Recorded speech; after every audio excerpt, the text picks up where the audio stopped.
Fox Deportes. The Big Ten Network. Speed. Fuel TV. FoxSports.com. Fox Soccer. FSN. And Fox Sports, the greatest collection of sports properties in the world. We are Fox Sports! It's a unique and exciting night. The first primetime Daytona 500 is about to start. It's a historic race. Imagine Monday Night Football at 200 miles per hour. Drivers like defending NASCAR champion Tony Stewart and last year's Daytona 500 winner Trevor Bayne. The stars are ready to start the season, and making her Daytona Cup debut alongside of Dale Earnhardt Jr. is Danica Patrick. So let's head trackside for the command.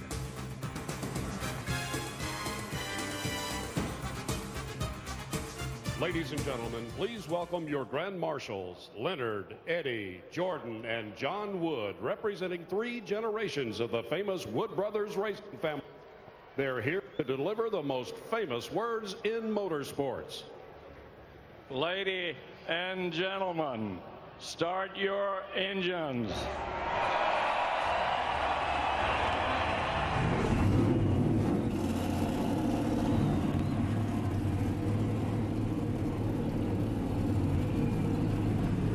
What a beautiful sound. We've been waiting to hear it. Welcome, everyone, to the 54th running of the Daytona 500, the great American race here from the Hollywood Hotel. I'm John Robertson for Chris Myers alongside of Michael Waltrip, and it simply doesn't matter when you win it. Winning the Daytona 500 is one of the biggest prizes in all of motorsports. And Michael Waltrip, you have 2 of those Daytona 500 trophies. Man, Johnny, I love so much what those trophies represent. Just think, the teams have brought their best cars. The drivers are focused. And when you're the first one under the checkered flag in America's biggest race, as Dale Jr. said yesterday, it's awesome. You forever have a special place in NASCAR history. And many of the stars of this sport have warned us that this could be one of the most awesome Daytona 500s ever because of the new rules package and also because the sparks will fly under the lights. Let's send it up to the broadcast booth. And Mike Joy, Larry McReynolds, and Darrell Waltrip. Guys, take it away. Thanks, JR, and hi, everybody. This 54th running of the 500 is bound to be NASCAR's biggest night ever. It's been a big week of racing and of wrecking. Darrell Waltrip, the '89 winner and one of NASCAR's newest Hall of Famers. Why does everyone expect such a combination of great racing and wreckfest tonight? I'll tell you why, Mike. Because to a driver, the Daytona 500 is the most important race we run. You do not want to go home and say, I didn't give it all. I didn't give it my all. You'll put it in the wall. You'll roll it over. You'll catch it on fire. You'll wreck your teammate to win the Daytona 500. Buddy, this comes down to one thing. Checkers or wreckers. It's all or nothing. Larry, we've not had a repeat winner in the 500 in 10 years. Why has this become one of NASCAR's toughest races to win? There are so many decisions to be made, and if you make one wrong decision, it could take you out of the opportunity to win this race. A decision by these drivers out there racing at over 200 miles an hour, the spotter above the grandstand, the crew chief, the pit crew making about a dozen stops. But it's hard to believe 200 laps, 500 miles, I can almost guarantee you who wins this thing probably will be the driver that makes the right decision through the last set of corners on the last lap. So tighten your seatbelt for 200 laps, 500 miles, live on Fox. Tonight's race is brought to you by Budweiser, the beer that starts with full flavor and ends with a crisp, fast finish. Great times are waiting. Grab some Buds. Let's get down to pit road for late-breaking stories, beginning with Steve Burns. Yeah, thank you very much, Mike Joy. Now, Dale Earnhardt Jr. won the Daytona 500 in 2004. Just talked to the guys on the crew here. They know they have a very fast race car. Crew Chief Steve Letarte said he expects the field to break out into packs of 8 and 10 cars. Dale Earnhardt Jr.'s job is very specific. Stay out of trouble and maintain temperatures in that engine to make sure it doesn't overheat. Tough job, Matt Yoakum. Steve, tonight marks a new chapter on the racing resume of Danica Patrick. The rookie rolls off 29. She's got a veteran spotter in Mark Robertson, won 2 championships with Tuna Stewart over at Joe Gibbs Racing. He told me that the advice he gave her tonight, be a little more aggressive at the start. Try to make up some room on the racetrack so she's not stuck near the back in that stagnant air. And then basically just learn, and learn some more. That's what it's all about tonight. Just gain more knowledge behind the wheel of a stock car. Chris Devoda? If New York has Linsanity, Daytona has Trevor Fever. Trevor Bayne became one of America's feel-good stories when at the age of 20, he won the Daytona 500 last year. He is a secret no more. Trevor drives into this race with fans, faith, and a fast Ford. He will lean on all three when he tries to catch lightning in a bottle again tonight. Dick Bergeron? Jeff Gordon began Speed Weeks with a vicious crash. Barrel rolled down the speedway. But he was uninjured, and tonight he has a brand new car. Says he sees no reason whatsoever why he shouldn't win his 4th Daytona 500 championship. And he's one of the best who's ever raced this event. Mike Joy. Thank you, Dick. Have a great night down there, everybody. It's going to be a busy one. Here is the Geico starting grid for the 54th annual Daytona 500. An all-Ford front row, the first for car owner Jack Roush, with Carl Edwards, the pole sitter, and Greg Biffle. In row number 2, the series champion Tony Stewart and Matt Kenseth, the 2009 500 winner. Dale Earnhardt Jr., the 2004 winner with 13 total Daytona victories. And watch out for Regan Smith. He could surprise tonight. As you look at the rest of the starting field, Darrell, let's get on the radio. Let's see if we can get old Tony Stewart on here. Hey, Smoke, it's a DW. Got a copy? Yeah, bud. Hey, Smoke, this year you guys can't talk to each other to communicate from one driver to another. Is that a big problem? Well, I don't know that it's a big problem, but it's a luxury that we definitely don't have this year. I mean, it was nice when you were that car that was pushing to be able to have the guy in front of you be able to tell you when he had to check up or if he had to change lanes. So it makes all the stuff going on in front of you a little more important. But there's a reason all these guys got to this level. It's because they make pretty good decisions most of the time. So we can listen to our spotters, and they can still pretty much, I'd say most of the time, pretty much 80%. Guaranteed he can call what that guy's going to do in front of us and what the scenario is. All right, with that in mind, you got your buddy right there in front of you. You can't talk to him, but I can. You want me to tell him anything for you? We already talked about it before we got the cars here, so we both know we got 500 miles here, so as much as you'd like to just get out and lead right away, I mean, it's I told him my plan's not to push right off the bat, so I know the guys beside us are here, but the risk versus reward doesn't make sense this early in the day. All right, my friend, have a good night and good luck. Thanks, Rem. Tony Stewart starts right behind Carl Edwards. An interesting twist in how the 2011 season finished, with Stewart and Edwards in the 99 tying for the NASCAR Sprint Cup Championship. The tie broken by Tony's 5 victories in the last 10 races. The chase for the Cup. Carl Edwards had 1 victory last season and wound up second on the tiebreaker. Let's see if we can talk to Carl. Hey, Carl, it's DW in the Fox Sports booth. You got a copy, buddy?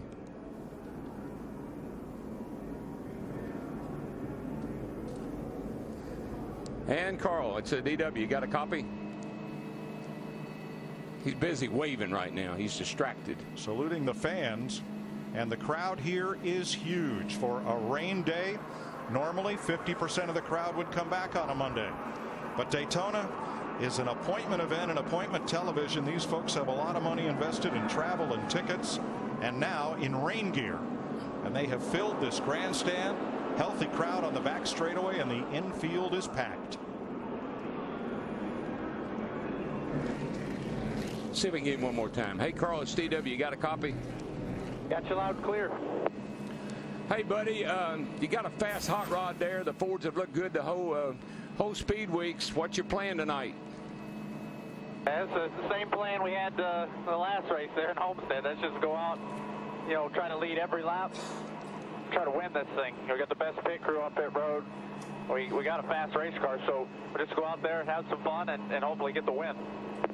Well, you got your buddy behind you right there. Do y'all are y'all going to work together tonight, or is it finish off what you ended up with last year? Heck no, I'm not working together with him. No, I'm just kidding. We're going to do whatever we can, to make sure we get to the end, and then we'll race just as hard as we race anybody else. But, the biggest thing is just to to go out here and try to win this 500. We've got such a good team.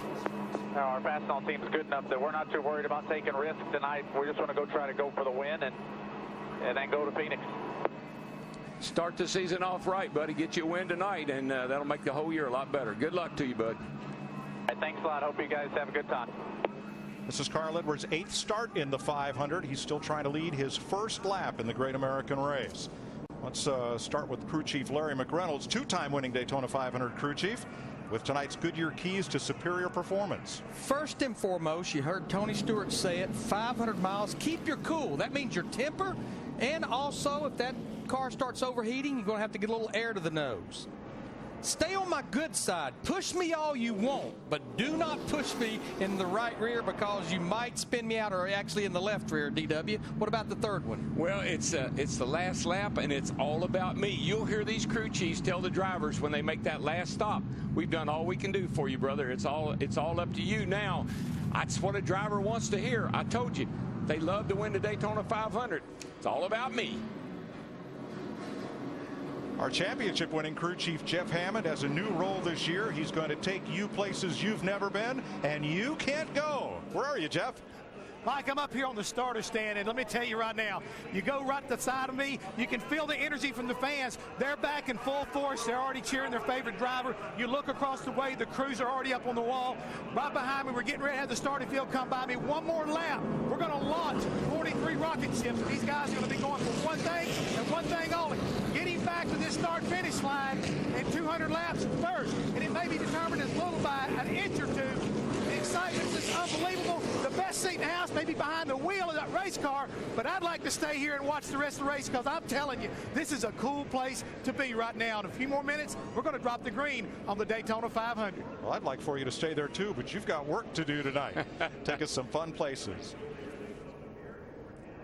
Drivers talk to us about what it's like this year with pack racing instead of the 2-driver tandem we saw here last year. Well, I mean, I think it's back to big pack racing, and the biggest thing here is the fact that Daytona, we haven't raced in a big pack since they repaved the racetrack. Pack runs so fast that it's hard to tandem up because the cars get so hot so fast and catch back up. So probably going to have to be aggressive and try to keep ourselves positioned towards the front. Well, I'm a big fan of the pack racing. I think for me personally, I do better at it than the tandem, and I think it's better for the fans' perspective watching the race. It seems to be a lot more exciting. You got to learn what it takes for your car to win. The only way to do that is to be willing to make some mistakes. So the strategy is to learn and then apply. Ready to race in Daytona for 500 miles. These drivers will be taking you for a ride tonight around this 2.5-mile super speedway at speeds of nearly 200 miles an hour. Views from inside the car, up on the roof like you see here, and even out the side window. Toyota proud to showcase the reinvented 2012 Camry as official pace car of the 500. Available in models up to 268 horsepower or 43 miles per gallon. The 2012 Camry is ready. Are you? 200 laps, 500 miles tonight. And there you see pit road speed 55 miles per hour. That's after out on the racetrack over 200. Fuel window 44 to 48 laps. Don't forget that halfway money. $200,000. Yes, sir. And these drivers had trouble early in the week, went to backup cars. Temperature cooling to 69 degrees, partly cloudy. Rain, stay away as we're ready to start the Great American Race in Monday prime time on Fox. Yes, sir. We've already talked about it. She's going to be a wild one. We're going to see some sparks fly. We got to get this baby started. Boogity, boogity, boogity. Let's go racing, boys and Danica.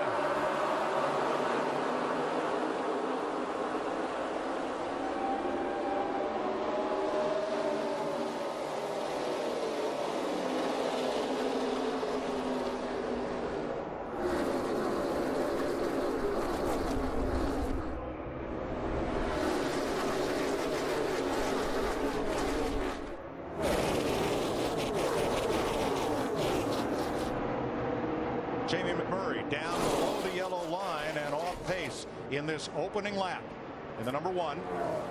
I think he's hunting his teammate. That red car right there, Juan Pablo Montoya. Yeah, they had a plan. They were going to get hooked up. So strategy not a problem for McMurray. And two-car tandem. Talk about teammates that have hooked up. Greg Biffle and his Roush Fenway Ford teammate Matt Kenseth and Carl Edwards, 3 Fords. Hard already. The wall. Slams to the outside. It's 5-time champion Jimmy Johnson. He collects Danica Patrick and the 34 of David Reagan. Trevor Bayne, the 21 car, winner from last year. You see him involved? Kurt Busch is involved. I'm a little worried about Jimmy. He took a hard lick right in the door. And there's the HenryCar.com Chevrolet of Kurt Busch. He's got damage. 1 lap and 600 feet, and it's calamity. Oh, my gosh.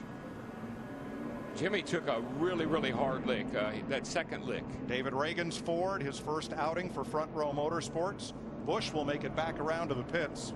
Both of our winners from the Daytona races last year involved. Trevor Bayne won the 500. David Reagan won the July race. When you see the replay of this and you see what Danica did, you won't believe it. All right, let's keep an eye on Jimmy Johnson. He's right tucked up underneath the 78 of Regan Smith.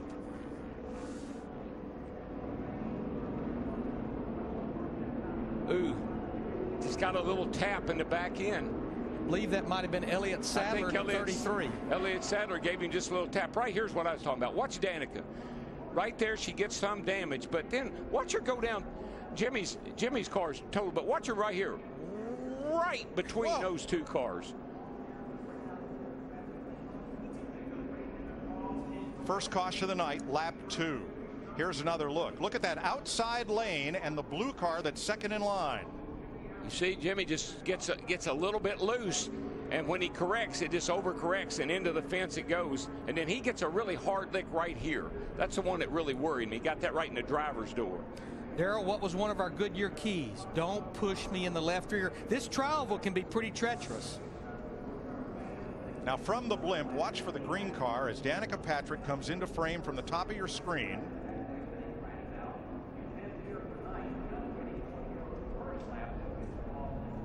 You see right here, Jimmy's getting ready to get a hard lick, but here's Danica right here.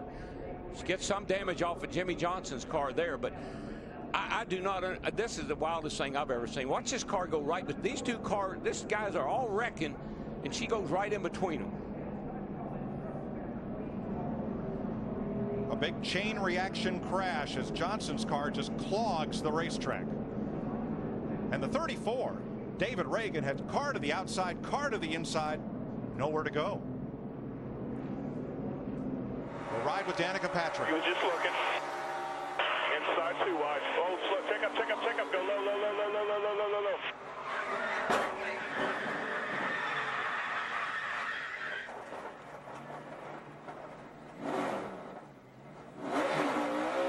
And now with Jimmy Johnson. Inside only.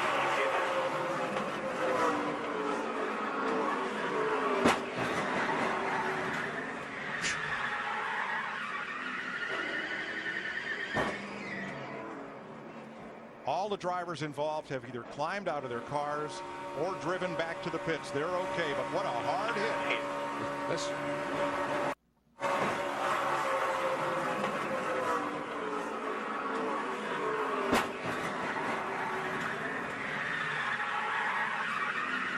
These guys, I've seen a lot of wrecks in stock cars in NASCAR, but these guys have all taken a lesson from Danica Patrick. They have seen what she does when she's been in some hard wrecks, and they've taken their hands off the wheel, and he is hurt. He took a hard lick. He's got the wind knocked out of him, I'm sure. And that wraparound headrest certainly helps to contain movement, as does the Hans device, the head and neck support. And these are the cars involved. Since winning the 500 in 2006, Jimmy Johnson's average finish in this race has been in the mid-30s.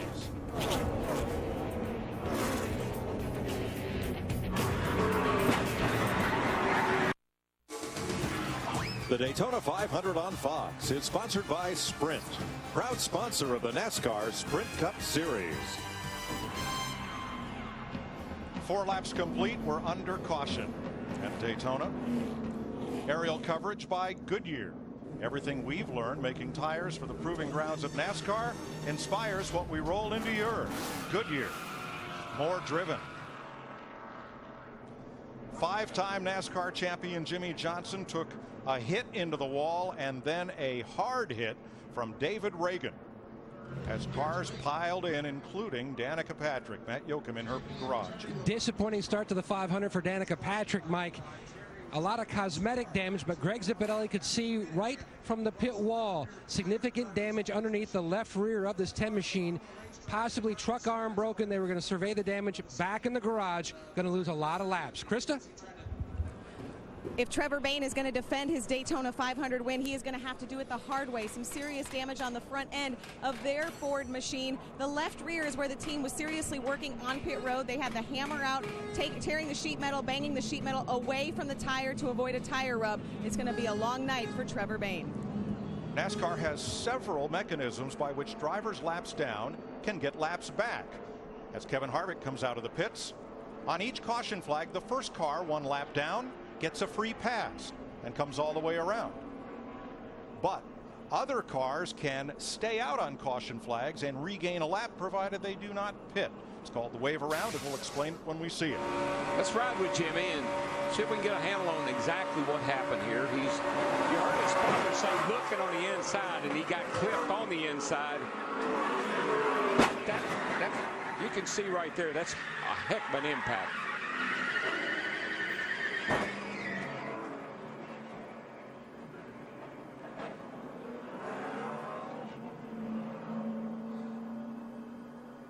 Elliott Sadler, driver of the 33, passed along his apologies. He was the driver who got into the back of Jimmie Johnson. That's how that got started. Pretty amazing how tight they're racing here. Jimmie Johnson started 8th, 2 drivers at the rear that was involved.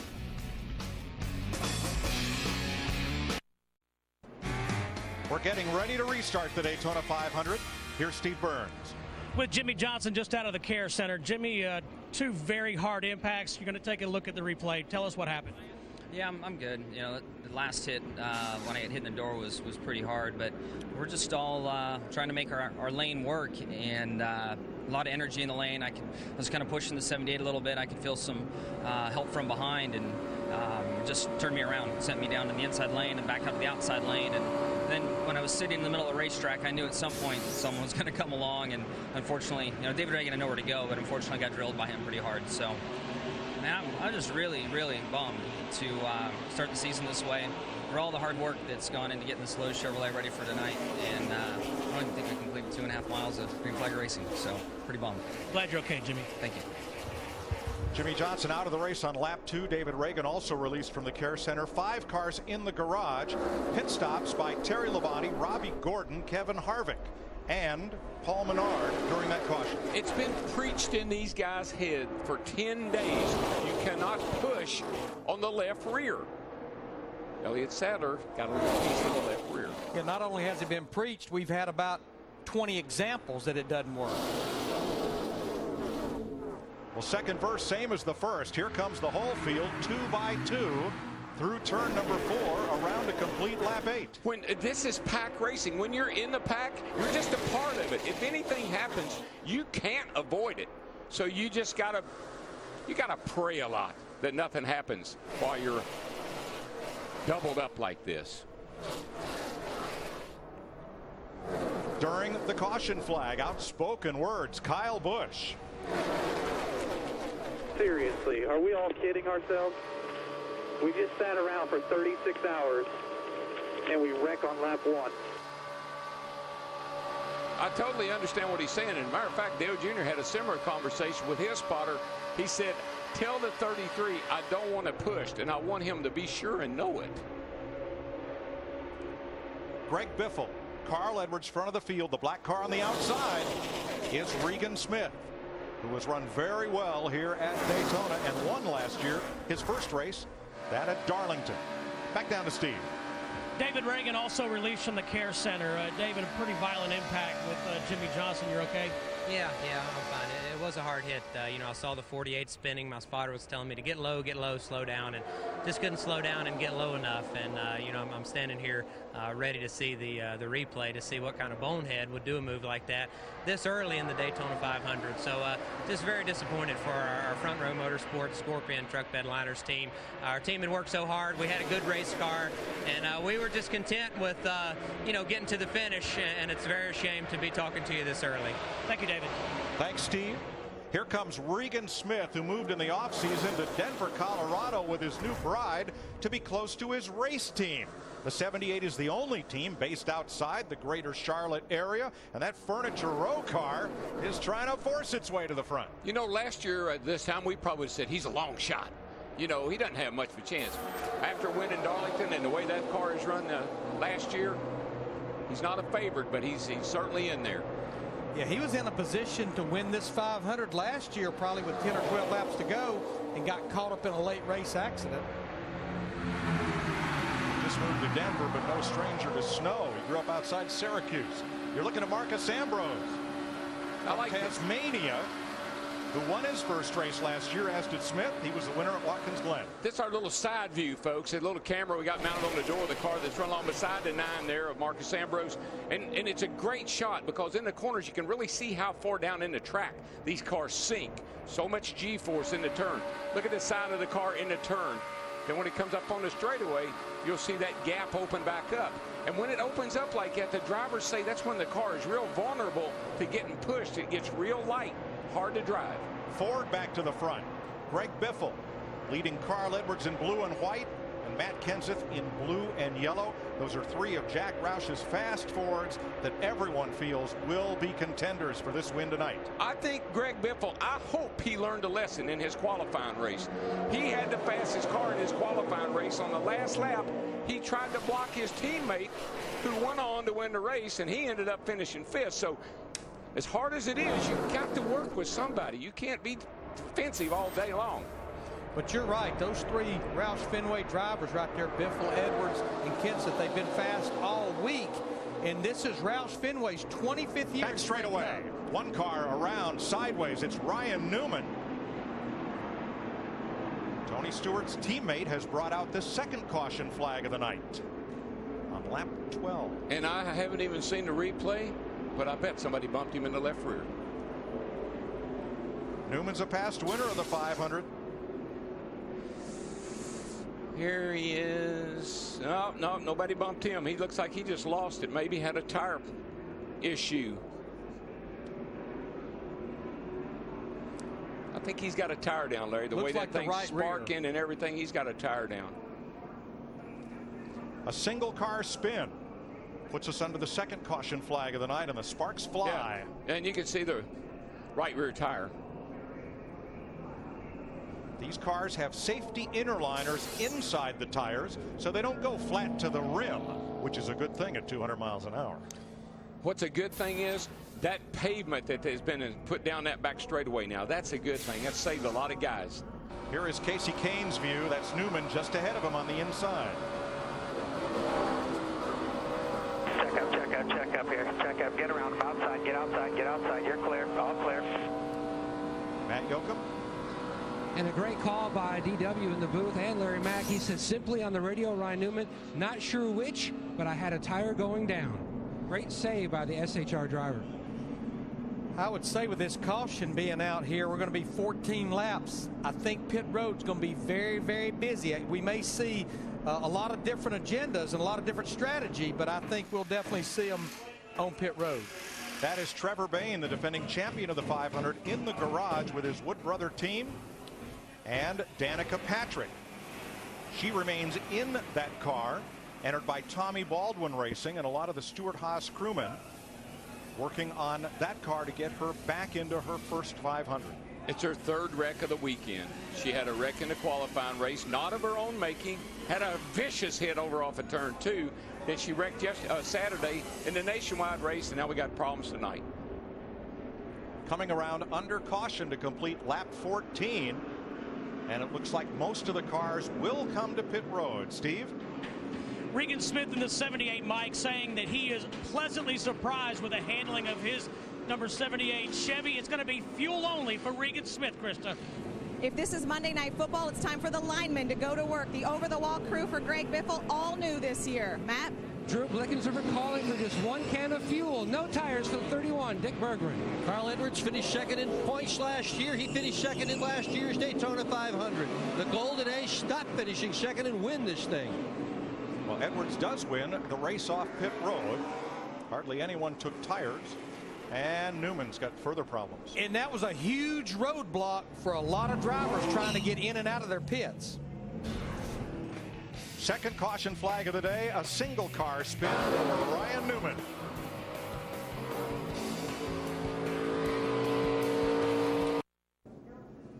Welcome back to Daytona. That's A.J. Allmendinger's Penske Dodge being pushed back to the garage area. Here's what happened. Ryan Newman is leaving his pit as you watch from Kyle Busch. The left rear wheel is not tightened. Newman pulls away. The wheel comes off. A.J. Allmendinger's coming in. Pow! Right in the back of Newman. And that has damaged Allmendinger's car. He's gone to the garage. Good grief. Danger everywhere. Coming to complete lap 16, pace car is in. Paul Menard, Denny Hamlin for this KFC restart. Come taste why fresh is better.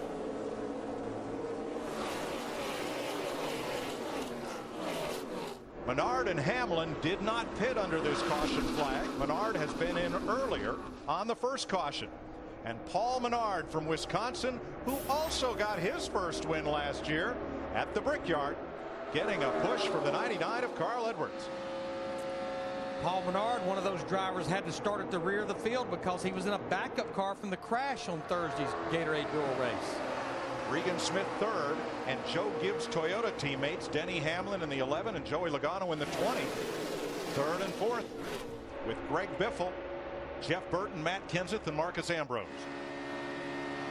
Hamlin to the outside and to the lead. 3 wide there coming to the start finish line, and Hamlin took advantage of that Carl Edwards pulling out behind Menard there and got a real nice draft. Yeah, Carl Edwards in the 99, he's what we call the sucker hole. He got trapped in the middle with no help. Just see him drifting backwards. He thought he was going to get by Menard, but he didn't get any help. 195-mile-an-hour bumper cars. Hamlin down to the bottom, picks up Menard as his drafting partner. You know, that 78 car, of all the races we've had down here this weekend, that 78's always been right at the front. Every race we've seen. Ford's in the outside lane, the high groove. Biffle in the 16, Kenseth the 17. And Kyle Busch coming up the outside in the number 18 Toyota. Steve Burns. With Trevor Bayne, a lot of work going on the race car. 2 questions, Trevor. What happened, and can you get back in this race? I have no idea what happened. I haven't seen it yet, but this is devastating for this team, man. We sat here for a couple days waiting to race, and something happens on lap 1. So what do? I tried to get as low as I could. I couldn't see what was going on. They were just crashing up top, so I got low, got slowed down, and at the last second, I think it was a 34 car, hit us in the right side door and sent us into the grass. The only thing we really touched was the grass. I guess it's so wet it just ripped apart the front of the car. So, man, it's tough. These guys worked so hard for this race, and we're looking forward to it. I hate the way that we're sitting here in the garage, but they're trying their best to get it back out here. We're doing everything we can. I thought it'd be minor damage so it would get us out there faster, but it's put us in the garage for a long time. So, Trevor, we'll take a look at the replay and see what happened. Yeah, I don't know, man. I don't understand what happened or why they got so antsy or who got turned sideways at first, but you know, you think that everybody's going to be patient after you wait for that long, that you're just going to be calm. And I had just said coming off of turn 4, I said, hey guys, I'm in the right place. I'm going to hang out back here for a little while and stay out of trouble. And as soon as I let off the mic, he said they're checking up the wrecking, and I slowed down the best I could and got out of the way as best I could, and we still got in it somehow. So I hate this for our Ford Racing team here. It's tough, but we'll be back. It just stinks we got wait another year to try to get another 500. Thanks, Trevor. Thank you. Thank you, Steve. Carl Edwards got knocked all the way back to 11th place. A lap ago, he was up battling for the lead. Looking back at Jeff Gordon, the red car, and Brad Keselowski in the blue car. Down at turn 1. That's frustrating, Mike, because he was right up there battling for the lead with Menard. But when he tried to make the pass on Menard, he got stuck in the middle, and and then you get really frustrated as a driver trying to find a place to get back in line, and that's when sometimes you get in trouble. Denny Hamlin and his teammate Joey Logano are Toyota top performers at lap 20, running first and fourth. Is there any advantage at the front of the pack to running single file? Because, Darrell, it doesn't appear that anybody can get away from the pack. No, it doesn't. Normally what happens after about 15, 20 laps, the tires kind of get warmer and they lose a little bit of grip and they'll start to separate a little bit. But because the weather is so calm and the track is green, got a lot of grip, we may not see that tonight. You know, of those 4 Toyota drivers you just showed, only one started inside the top 20, and that was Joey Logano, who started 12th.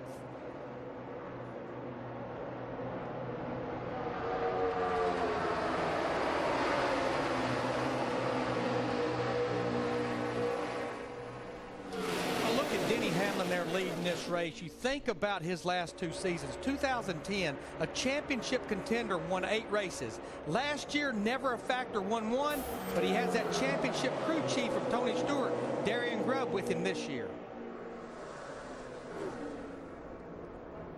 Hamlin leads the inside lane with Paul Menard, Regan Smith, Joey Logano, Jeff Burton, and Marcus Ambrose on the outside.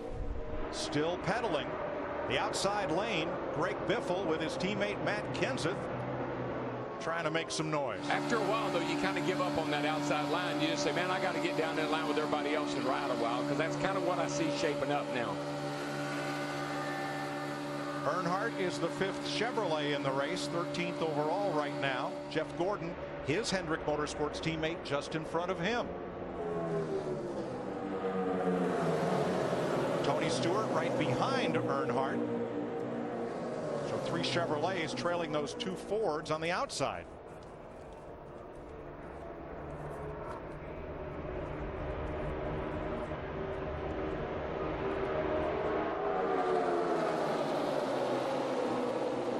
Back down to the garage area, Jeff Hammond. Mike, right now you see him behind us at the 10 car right now, Danica Patrick right now. They're working very intensely trying to get everything repaired. And what's going on? They have torn the entire rear end housing out from underneath it. Truck arms were damaged. Rear end housing was tore up. A lot of sheet metal damage. Greg Zipadelli's working on it. They've got to get all this stuff replaced, sit it back down on the ground, realign everything. They really feel like it's imperative they get her back out there to get her some more experience, but more importantly, to try to get as many points as possible for this 10 car. Now, the rear end housing is in the back of the car, and it's pretty much a solid axle that goes across the entire car, has the left rear and the right rear. It's also where the gear is, and it's hooked to the car with a left and a right trailing arm.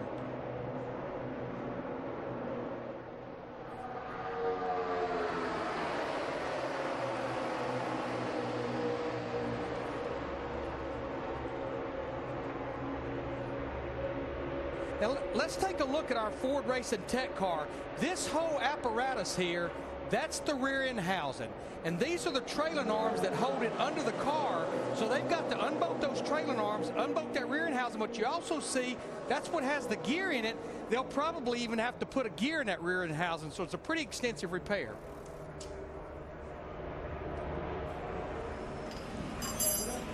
Feverishly, work continues in the garage as we cross through 25 laps. Denny Hamlin from Chesterfield, Virginia, late model stock car driver, tapped by Joe Gibbs to fill an empty seat. He's done a great job at his best Daytona 500 finish so far, 17th.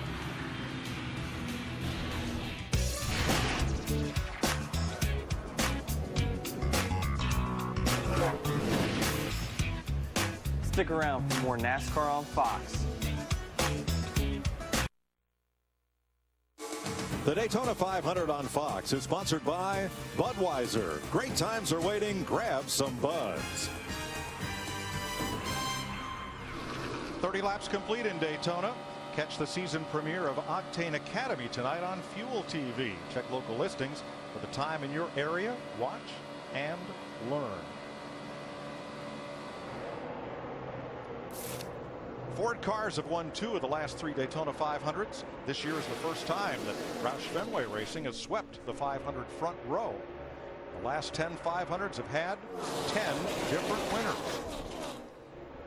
And this race so far has had 4 different leaders, 5 lead changes, Denny Hamlin, driving a Toyota for Coach Joe Gibbs, leads the pack from Paul Menard, Regan Smith, Joey Logano, and Jeff Burton. Marcus Ambrose sixth, and little change among that front pack on the inside. Now, defending series champ Tony Stewart, car number 14 in his 14th Daytona 500, is running 14th. Let the 88 know I'm doing the same thing he's doing, so don't tell him not to panic if I get inside or outside of him there. I'm not going anywhere. Will do.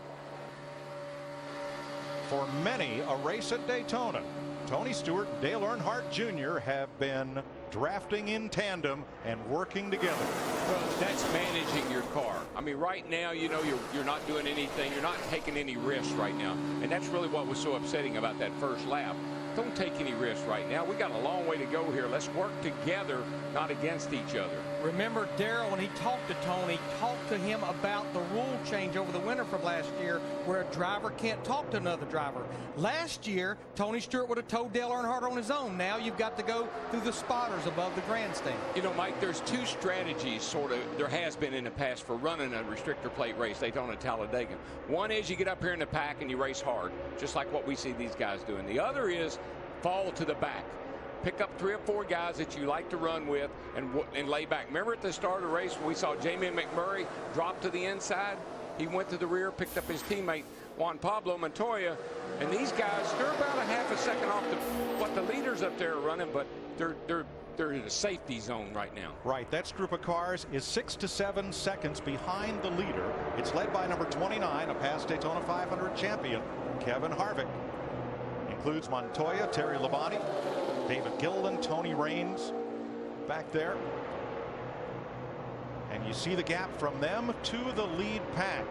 Denny Hamlin, still the engineer of this fast freight train. But that's about the right distance to be back. If something happens, a big wad of cars get all together, they can get stopped or slowed down before they get up in the middle of it. So they're playing it safe right now. Yeah, Darrell, what I've noticed since those drivers they've got in a single file, because the drivers up here in this big pack are starting to mix it up as far as 2 lines, their lap times are mirroring the leaders. Yeah, there is the new rear end for Danica Patrick's car going to be installed. And you see some help from the U.S. Army team from Stewart Haas Racing. That's Ryan Newman's team, teammate to Danica, as is Tony Stewart. Still a lot of work to do. And as we watch that outside line with Greg Biffle up there and Jeff Gordon, they can make they get a little run and they think, okay, I think we're going to make it this time. And then that inside line pulls back ahead again. So they just haven't been able to get much further up, and what you see them right there.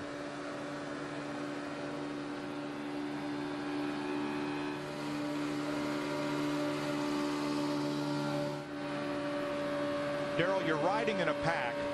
You're closer together than most people park, but you're doing 195 miles an hour. Yeah, that's no Sunday drive. No, and really and truly, you're at the mercy of everybody around you. If the guy in front of you should happen to have to lift a little bit for a car in front of him, it's an accordion effect. And that's the thing about pack racing. You know you're vulnerable the whole time you're up in the middle of that pack. Yeah, our top 25 drivers right now separated by less than 2 seconds, as you said, Mike, over 190 miles per hour. Michael Waltrip has won this race twice. In fact, he's the last repeat winner of the 500. We've had different winners all these last 10 years. Michael, how tense is this kind of racing right now as Trevor Bayne returns to the racetrack? It's just so hard to sit there and be patient, guys.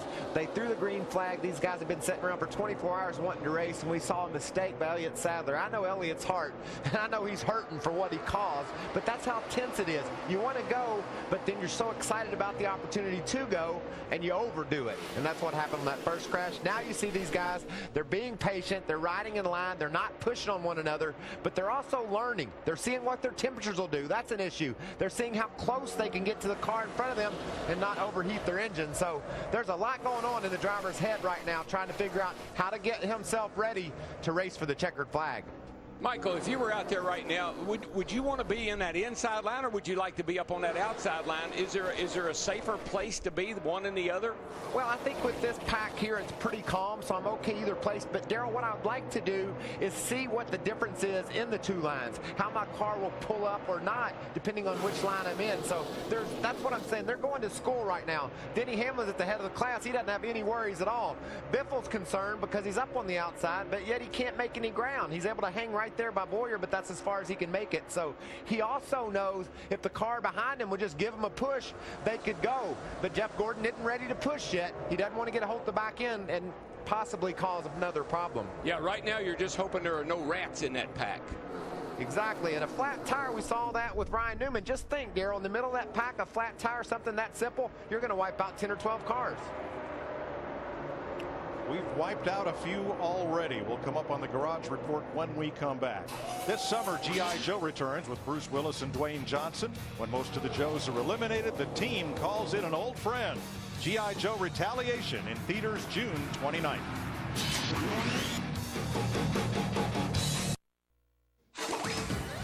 The Daytona 500 on Fox is sponsored by Toyota. By AT&T, the nation's largest 4G network. AT&T Rethink Possible. By Goodyear, the official tire of NASCAR. And by G.I. Joe Retaliation in theaters everywhere June 29th. The Daytona 500 has a new leader and the race pace is picked up. Get closer to your favorite driver's performance through every turn and every pit stop with the all-new RaceView 360. Available now only at NASCAR.com. Jeff Burton, the veteran from South Boston, Virginia, driving a Chevy for Richard Childress. He and Greg Biffle got together on the outside and went all the way to the front. Yeah, pretty much everybody knows that 16 car Greg Biffle is bad fast. He won both practices, qualified on the front row, and when Burton saw him coming, he said, man, this is the guy I want to go with. So he jumped out there and went with him, and it took him right to the lead. So here we see the two-driver tandem in the outside lane racing against the pack.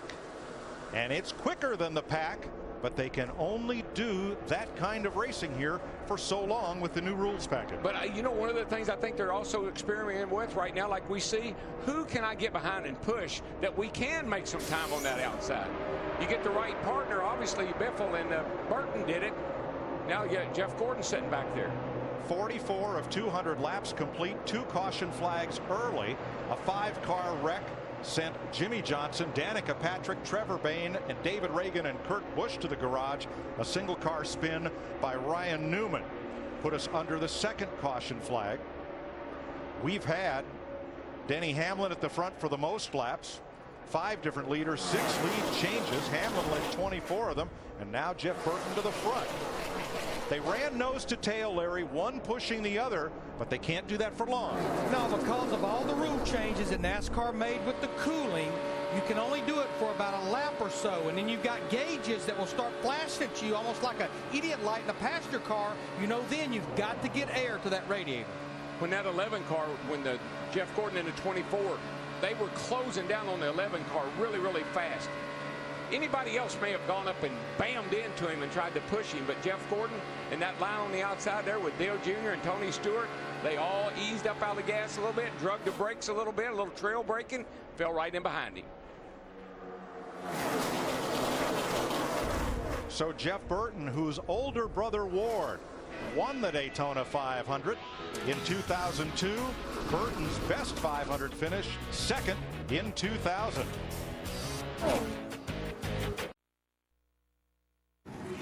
The Daytona 500 on Fox is sponsored by Coca-Cola. The Polar Bears invite you to open a little happiness this racing season.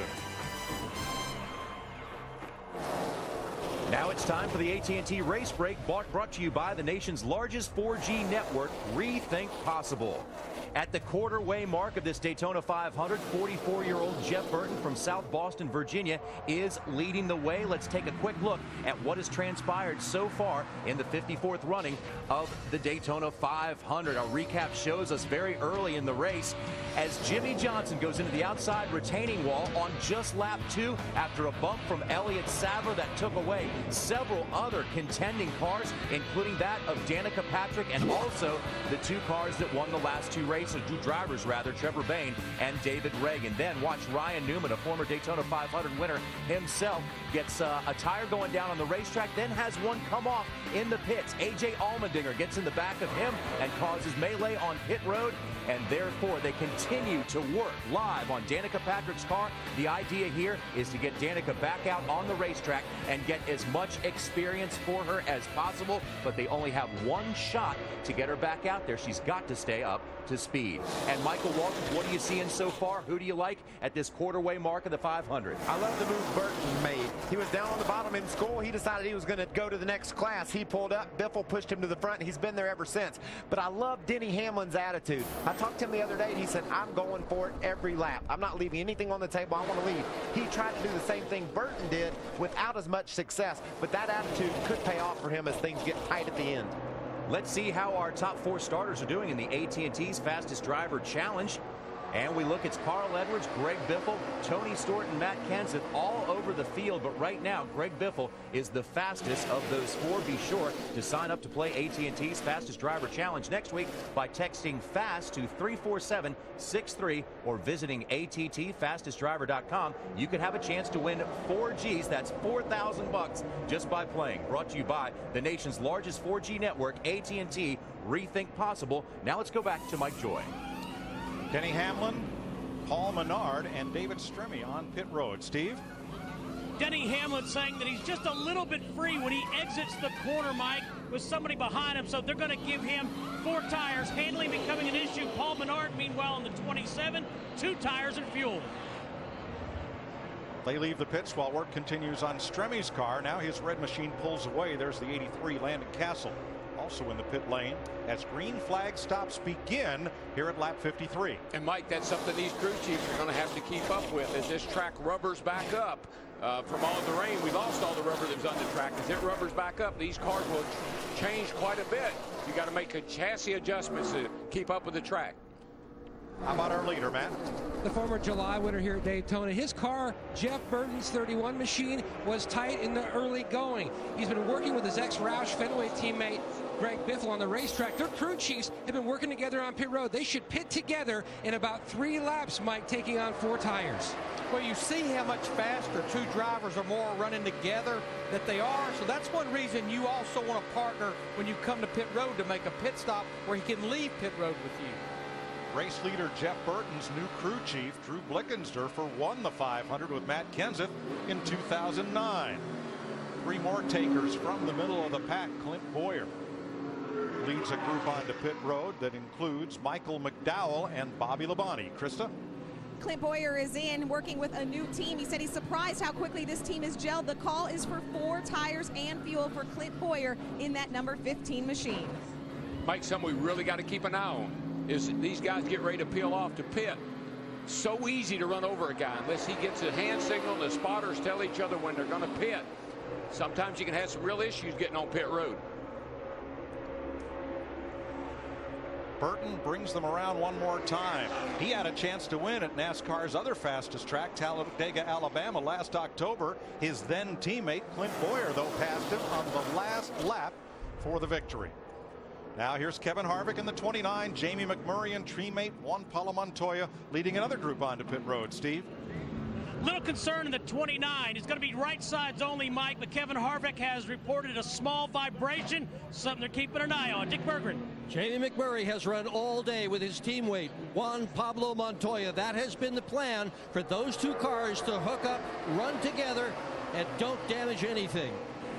Terry Labonte, Joe Nemechek, David Gilliland also making pit stops. Very important for that group of drivers to pit together as they did. Remember, that was the drivers that were running about 6 or 7 seconds behind the lead pack. Yeah, that's the backpack. We stay under green as Joey Logano, Martin Truex, Mark Martin, Kyle Busch, and others come to pit road. Steve? Martin Truex Jr. in. Good news for him, Mike. No handling, no overheating issues. Fuel and 4 tires. Dick. Joey Logano in car number 20 has run in the top 5 virtually this entire race. His car needs an adjustment. Matty? and an air pressure adjustment for the 18 of Kyle Busch. Left side's going on, cleaning the grill. His car very impressive. He felt like an early going in this race. David Rudiman and Ricky Stenhouse also stopped. Here they come. And here come most of the leaders, led by Jeff Burton, Greg Biffle, Regan Smith, and Marcus Ambrose. Keselowski, Kenseth in, Steve.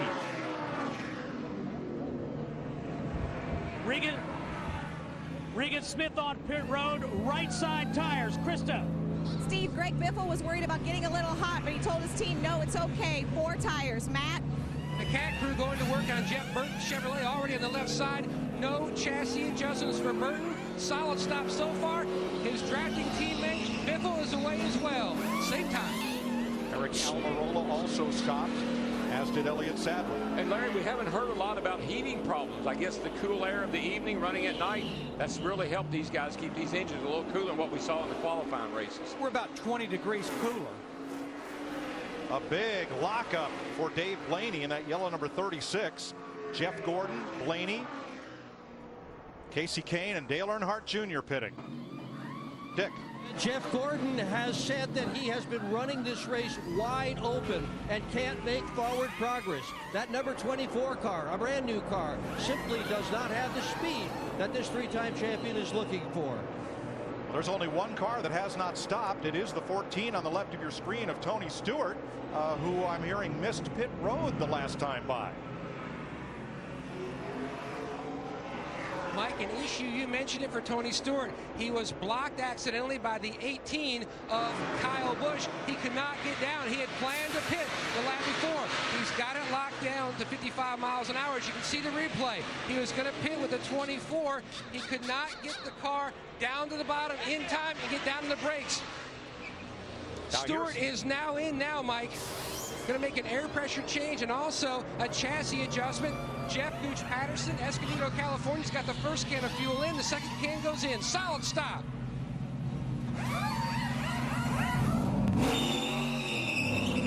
4 tires, Sunoco Green E15. And Stewart's away, but he leaves pit road by himself. And no single car is as fast as the pack drafting along. Tony Stewart's got some work to do. Danica Patrick's car close to returning to the racetrack. 60 laps complete in the Daytona 500 on Fox.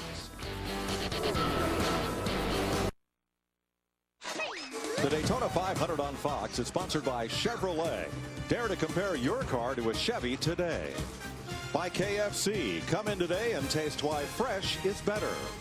By American Ethanol. American grown, American made, powering NASCAR. And by Aaron's. Credit is hard. Aaron's is easy. Welcome back to the Daytona 500, where we're under caution for the 3rd time tonight.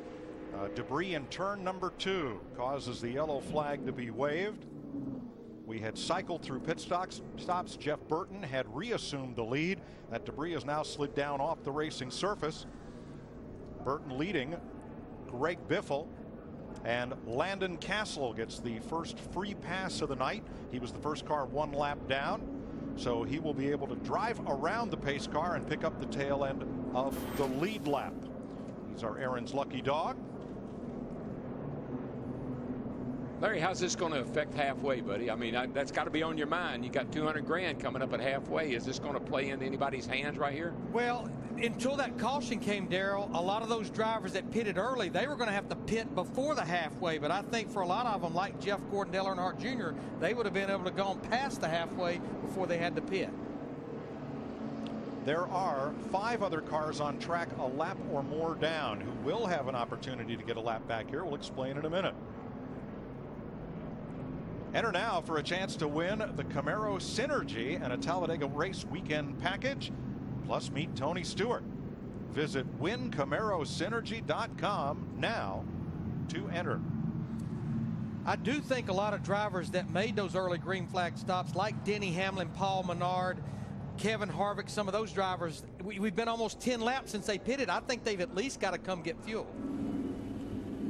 Danica Patrick, only the 3rd woman to start the Daytona 500. Janet Guthrie had 2 top 15 finishes. Ran the great race, as did Shauna Robinson. pit stop, Steve. Denny Hamlin in the 11, fuel only. Also the same for Dale Earnhardt Jr. Dale Earnhardt Jr. saying his car is handling very well. Described it as neutral. Regan Smith in as well. A lot of gas and go stops here. There's Tony Stewart's. Here was Matt Kenseth coming into the first pit stall. Whoops. Got to back. Can't go over that line right there. You got to go back. You see the inspector telling him push back. And looks like a little overheating there on Kenseth's car.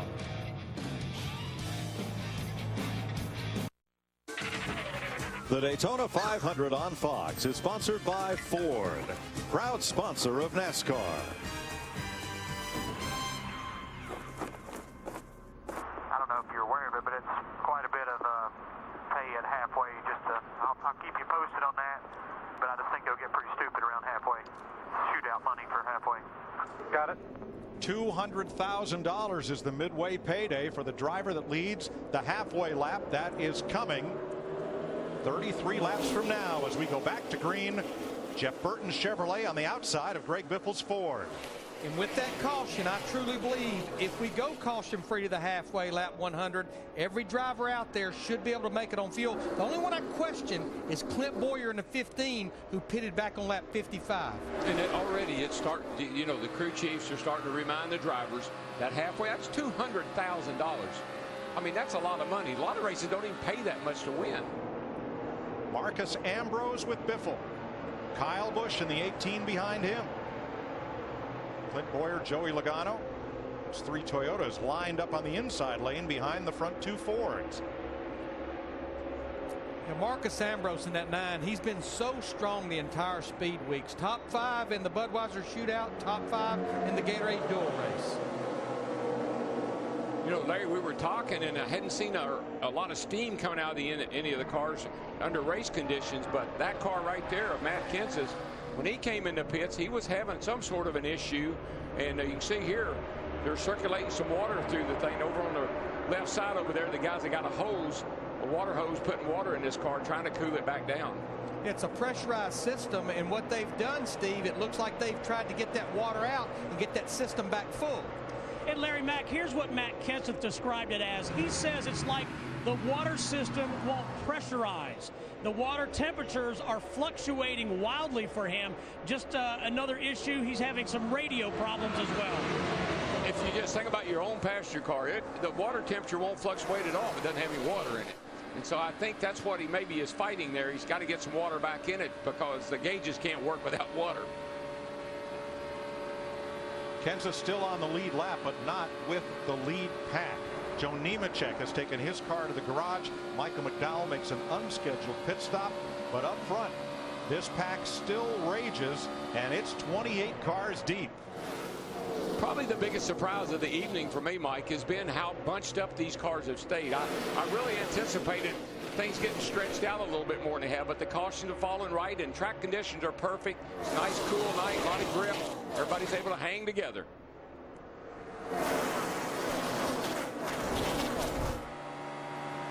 Danica Patrick caught up in the lap 2 crash, had this to say to her team as she headed back out on the racetrack. Thank you all for working so hard. What's that? Just said thanks for working so hard for us to get it back out. Steering wheel might be off a little bit. Okay. I'll let you know if something feels really weird. She is 62 laps down, but out there getting some valuable track time. She'll run 10 of these Sprint Cup races this year. And she had so much confidence coming into Daytona. This has been her best racetrack in a nationwide car or in a cup car. This is really was from somewhere where she had kind of marked as a good place to get a great finish. If she's running a limited schedule, the question, why would they put her back out there and she's that many laps down? They want her to get seat time, but remember, that 10 car is running the entire schedule. In fact, the driver that's going to be in at Phoenix, David Rudiman, in the 93 car, he has cracked the top 10. 3 wide racing mid-pack, and look at Denny Hamlin in the 11 going tandem with the 56 of Martin Truex. And this is what NASCAR, the 2-car tandem, and you see here Hamlin's so smart. He got off of Truex getting into the corner because you don't want to push a guy in the corner, but Hamlin is hungry, man. But you could see on the pointer is Denny Hamlin, the 11, was pushing Martin Truex Jr. in 56. The pointer went over 200 miles per hour.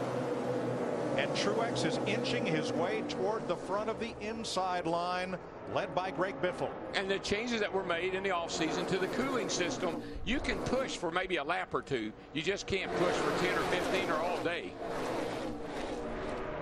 28 laps to halfway. And that ring the bell lap for the $200,000 midway payday bonus.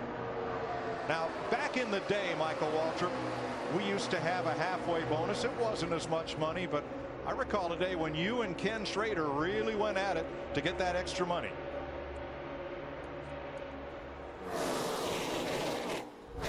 Major League Baseball right around the corner. MLB on Fox returns April 7th. 73 laps complete. The Fords of Greg Biffle and Aussie Marcus Ambrose lead the Toyotas of Kyle Busch, Clint Boyer, and Joey Logano. Let's take an inside look at what's happening in the NASCAR Sprint Cup Series, brought to you by Sprint. Jeff Burton and Denny Hamlin have each led 24 laps, most of all drivers in the 77 laps so far.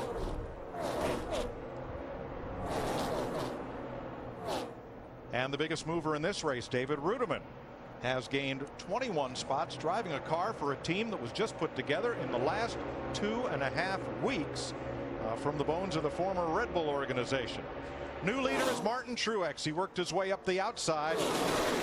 Denny Hamlin, Greg Biffle, Marcus Ambrose, Jeff Gordon.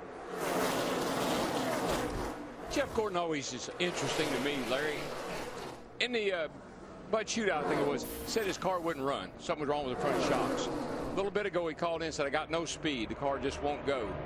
How do you take a car that won't go and get up that close to the front? He's just looking for more speed. I think he has pretty good speed. He's just looking for more. And looking at Martin Truex Jr. in that 56 car, I know we've got 22 laps to that halfway money, $200,000.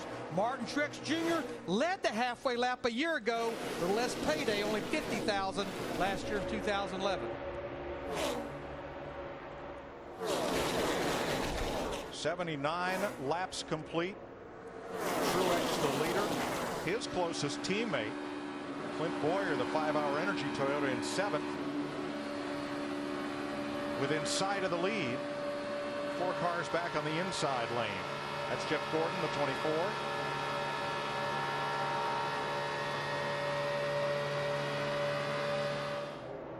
And the 55 is another new teammate at MWR. I would say Martin is lurking. He just kind of lurks around, and won't hear a whole lot about him for a while. 53-year-old Mark Martin, his 30th year in Sprint Cup. We know how close he came in 2007 to winning the 500. Barely got beat back to the line by Kevin Harvick. Yeah, I guess off of turn 4, he had it, he lost it. He had it, he lost it. He lost it. 53 years old and in better personal shape, physical shape, than most 33-year-olds.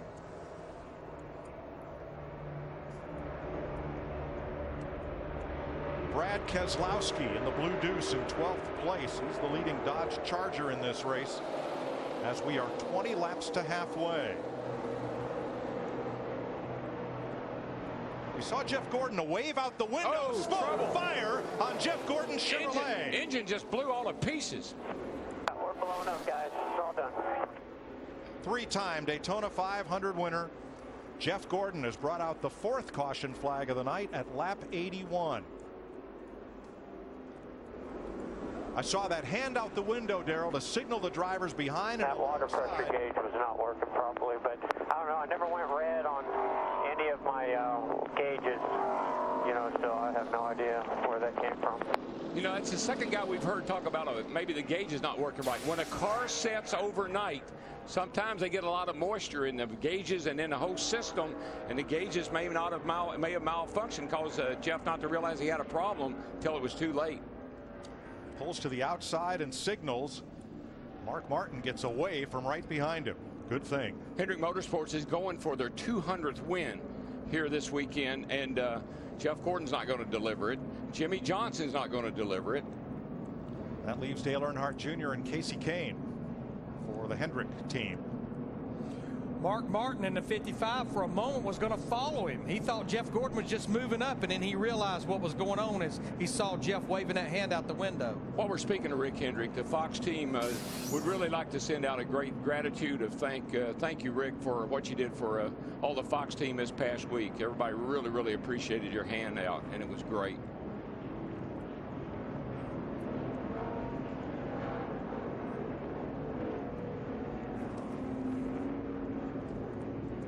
Tony Raines will receive the free pass on this, the fourth caution flag of the night, as Gordon posts around to the garage area.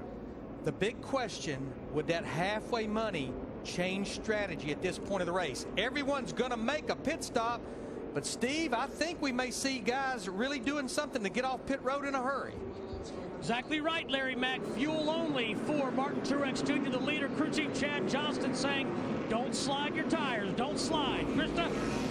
Steve, that's the same request for Greg Biffle. Don't slide your tires. Also, the driver wants his car freed up just a little bit. Matt?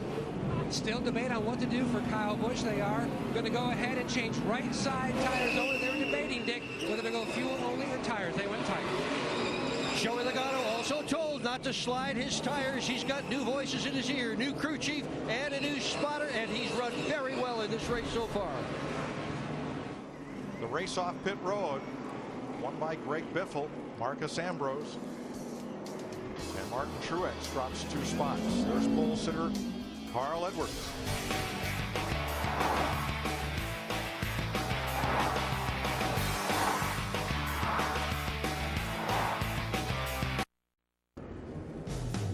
Tonight's aerial coverage by Goodyear. Everything we've learned making tires for the proving grounds of NASCAR inspires what we roll into yours. Goodyear, more driven. Under caution at Daytona, Paul Menard heads for pit road. Terry Labonte stays out. He is the leader of the race from Greg Biffle and Marcus Ambrose. We'll go back to green in a lap or so. March 9th, The Ultimate Fighter premieres live only on FX as it makes its debut on its new home. 32 contenders face off in a special 2-hour premiere event. The Ultimate Fighter, now live, beginning March 9th at 9 p.m. only on FX.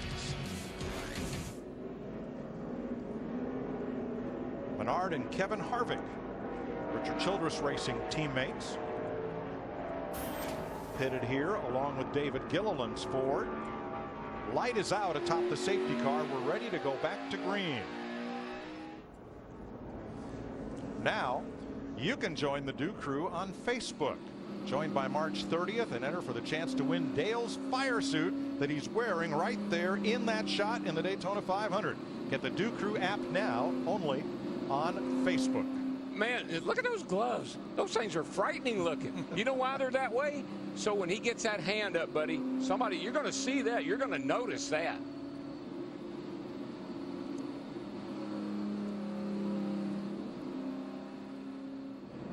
"15 laps to halfway. Jeff Gordon, 3-time champion of the 500, in the garage, out of the race, engine trouble.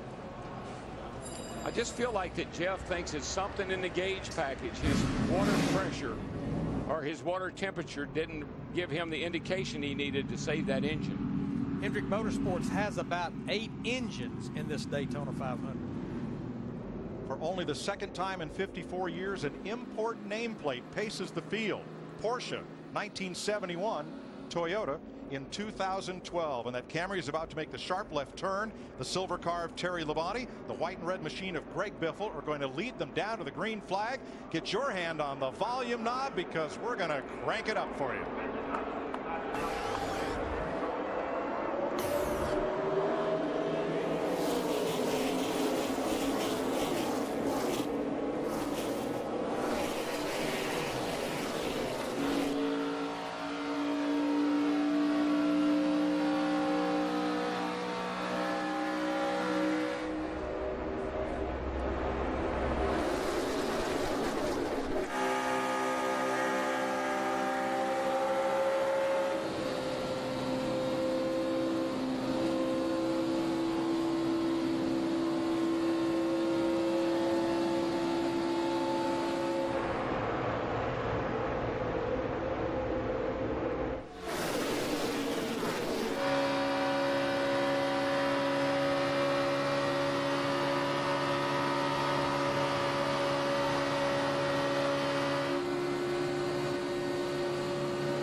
to halfway. Greg Biffle, the leader. Right behind him, Terry Labonte from Corpus Christi, Texas. Two-time Sprint Cup champion in that silver car. 30 Daytona 500 starts behind only Dave Marcus and Richard Petty, trying to win it for the first time. And Mike, you know, a lot of guys downplayed that halfway money. I'm not really worried about that. I'm thinking about the big prize. We're going to find out how much truth there was in those statements, because these guys are getting ready to turn the wick up with 10 laps to go to get the money. On the outside, that drafting tandem that worked so well before. Truex and around goes the bunny off the bumper of Marcus Ambrose, and caution is out. He's going to save it.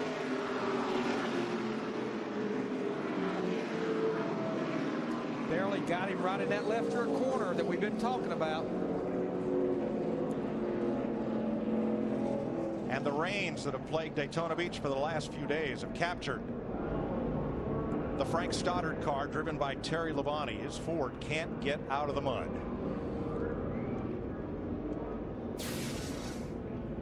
You can see Marcus Ambrose right down there on the bumper of Terry Labonte, number 32.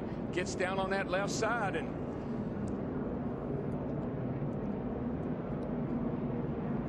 fortunately that runoff area is paved, and Labonte, look at the car control as he tries to keep that thing away from the wall and ends up in the grass. There's a number of things that have been done to these cars that have really helped them. That big fin on the across the deck lid, that really helps. Certainly this paved, all this area being paved now, that's very helpful, saves that car and the driver.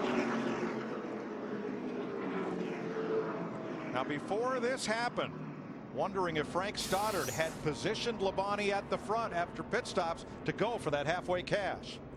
Terry, we're going to have about 15 to go to the halfway. What's your thoughts about staying? Oh, boy. That's a good way to get wrecked, probably. That was pretty smart. He called that one. Yeah, there he had been out there about 20 laps on his tires. He did not even pit that last time. Cars stay out and do not pit, even though pit road is open. Steve Burns. Jeff Gordon down in the garage, Mike. And Jeff, I saw you debriefing with some of the key engine personnel at Hendrick Motorsports. Have you diagnosed the issue? Well, ultimately it broke a crankboat. We're trying to figure out what caused that. It's pretty strange.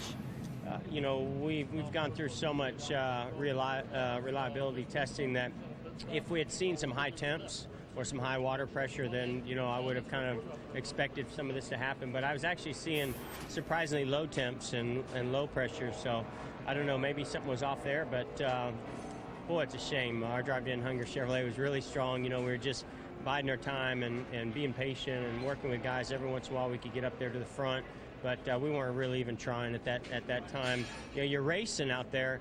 But in order to actually make a big move to get to the lead, you have to push, and then you do take a risk at getting the temps up. So it just wasn't time to do that, but we were in a great position, great pit stop there, and just got to thank Drive In Hunger for everything that they do for all the older Americans that are dealing with hunger issues. Thank DuPont, thank Pepsi Max, and Chevrolet, all of our sponsors. This is not the way we wanted to start the season or the Daytona 500, so we'll go on to Phoenix. We'll see you there. Thanks. Thank you. Thank you, Steve. Elliott Sadler having a long stay on pit road. And there is the front of Marcus Ambrose's car, and you see a little smush from some contact. Perhaps that's the contact with Terry Labonte. Well, and Labonte stayed out. He was on older tires, and if you're coming up off that corner and you happen to have to squeeze up out of the throttle a little bit, the guy behind you can easily make contact with you. That may have been what happened. Yeah, during our last commercial break, Dick Bergman was telling me that Elliott Sadler in the 33 was fighting some fuel pressure issues. He is back on the racetrack. Look at the bottom of your screen, the 9 of Ambrose.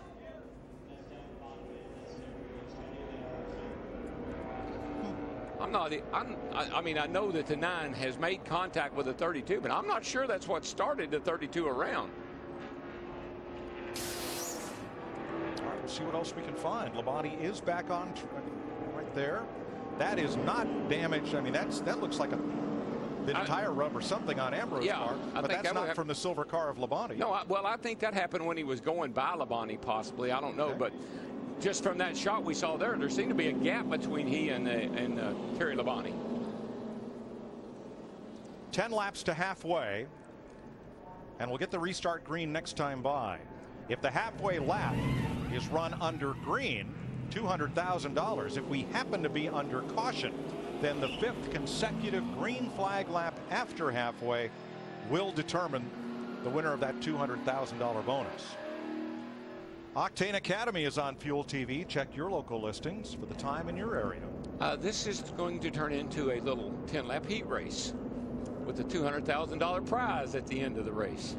Yeah, not many heat races pay that kind of money, does it? No. Well, you know, in 1990, when Derek Cope won the Daytona 500, he and his Bob Whitcomb team didn't bank $200,000 for winning the race. Oh, in 1989, I won $175,000, and I had to run 200 laps. So this is a big, big bonus. Getting set for the restart, Biffle and Ambrose. All NASCAR restarts in their top 3 National Series are double file. The leader gets his choice of inside or outside lane, and then everyone else lines up in fashion. Second place car on the front row, and then everyone else inside, outside in order. Is it just a coincidence, or $200,000 at stake here in a lap or 2, 5, 10, whatever it is? The 18 car all of a sudden is in the picture. I was just going to say, that's the driver I want to watch, Kyle Busch in that 18. When they take the green, it'll be 9 laps to the $200,000 midway payday in the Daytona 500. 32 cars on the lead lap for this restart. Here we go.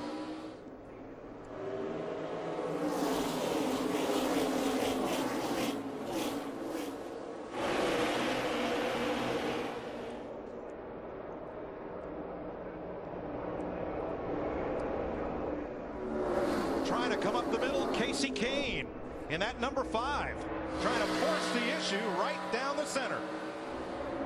He's getting help from his teammate Dale Earnhardt Jr. in that 88 car.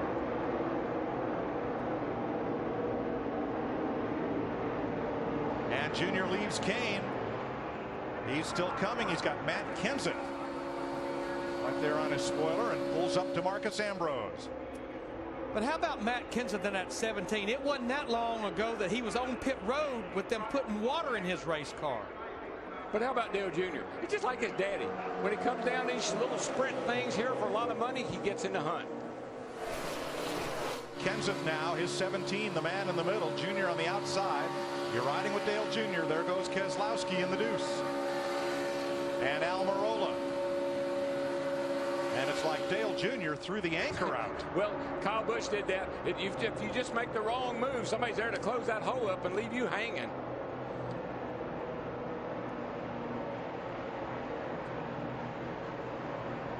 Jeff Burton on the bottom with Mark Martin in the 55. Stewart 14 in the middle with Boyer the 15. Here they come, 7 laps to halfway. $200 miles an hour, $200,000, 7 laps from now.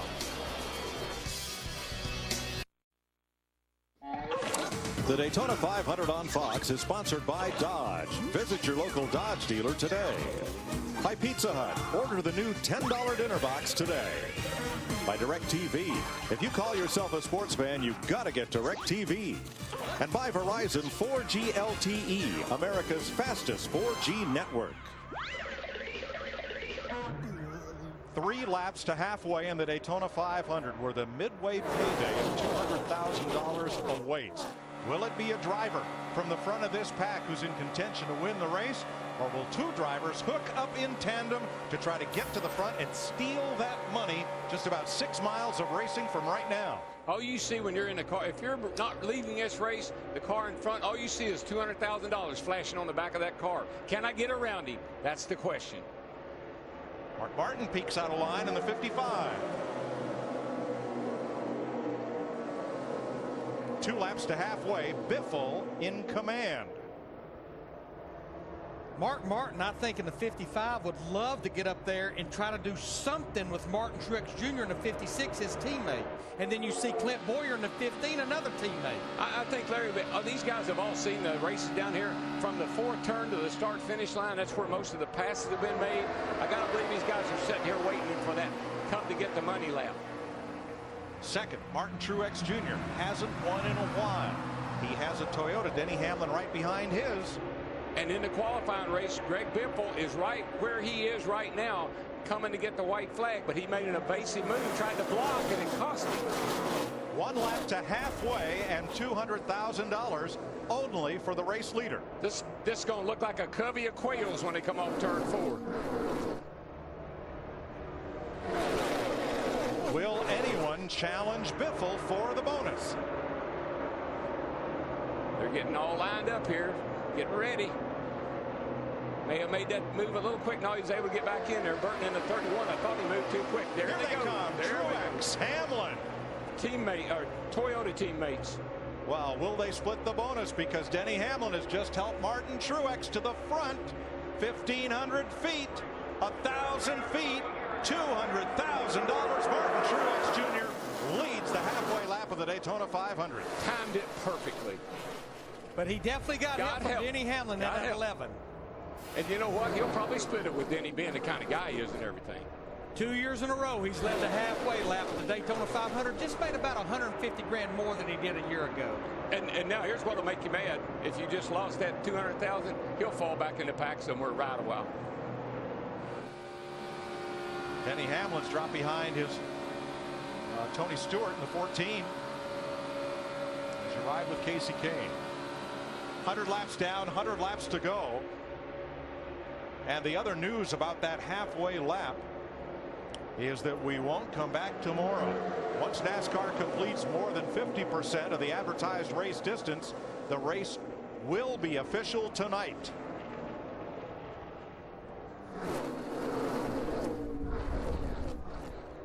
Tony Stewart challenges for the lead as we go down to John Roberts for the AT&T mid-race report. Well, Martin Truex Jr. won the midway payday, but winning the Daytona 500 will be more difficult. Davey Allison was the last driver to lead halfway and win the Daytona 500, and that was 20 years ago in 1992. It is time for our AT&T mid-race report, and now we are going to spin it forward and see who our experts like for the rest of this race, and we're going to start out with Darrell Waltrip. I picked those Smoke at the beginning of the race to win this whole thing. He was right up there just in. He almost took the lead. I like his strategy. My man is doing just what he needs to be doing. I'm sticking with Smoke. There isn't anyone on the gas out there like Denny Hamlin. He's gone 3 wide. He pushed Martin Truex to that halfway bonus. He just shoved Tony Stewart all the way to lead. I like Denny Hamlin's attitude, and I think he wins this race. And Michael, as far as strategy, we've seen a lot of different agendas on pit road, but I think as these guys are going to be racing real hard near the end, make sure your driver has some good fresh tires. Now the debut for Danica Patrick Sprint Cup, not what she'd hoped for. She's over 60 laps down due to that early crash, but Greg Zipadelli, looking at the overall bigger picture, able to repair her race car. She's out on the racetrack now, trying to drive with other drivers, gain more knowledge until she gets back into her next Sprint Cup race in Darlington. 13 times in 53 Daytona 500s, the halfway lap leader has gone on to win the race. But as JR pointed out, not in the last 20 years. I still like those Roush Fenway Fords and particularly Matt Kenseth.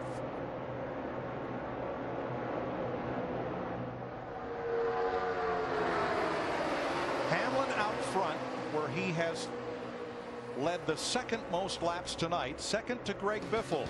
They are among the contenders to win the 2012 running of the Great American Race on Fox.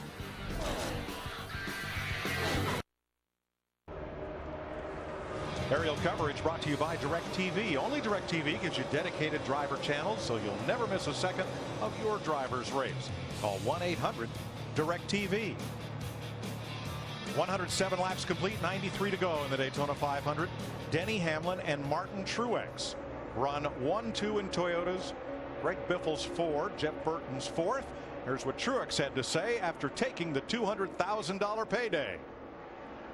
You're going to get the halfway. You're going to get the halfway. You've got the halfway clear all around. You'll get that other half now. Thanks for the push, man. I think you push, boy. Play some defense now. Let's get after these guys. We've got 100 more. 100 more laps to go. 92 now remain. But of all the drivers that have tried the tandem racing, Truex, and Hamlin so far tonight have been the most successful at it. Yeah, and the frustrating thing is, we saw with Tony Stewart, we've seen it with the 31 car. He's you get up there, but if you make the wrong move, happen to get out of line or get in the wrong line, man, you go straight to the back, and then you got to work your way back up through there again. Our pole sitter has not made a lot of noise lately. Carl Edwards is back in 21st place. Dick Berggren? Well, he had been running much further up in the pack, Mike, but he is having fuel pressure issues. He said the engine is running all right, but the fuel pressure is going up and down in that car, and the fuel pressure light is periodically flashing. These fuel injectors require substantial fuel pressure. The engines don't run well if they don't have good fuel pressure. Yeah, for the first time, NASCAR is running electronic fuel injection. We heard Elliott Sadler, the 33 car, having fuel pressure issues. Even though I think we have it well and perfected, we're still seeing a few issues along the way. Yeah, well, Larry, we've only had short races. We had the 150s, we had the Bud Shootout. This is a 500-mile race, and if you're going to have failures, you're going to see it in the second half of the race, because this is the longest we've run with this new system.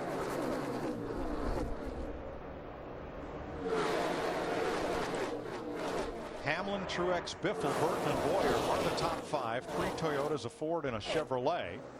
The first Dodge in the race is Keselowski in 9th. In that lead pack, 25 cars, with 32 cars on the lead lap, with 90 to go in the Daytona 500. The Daytona 500 on Fox is sponsored by Lowe's. Lowe's, never stop improving.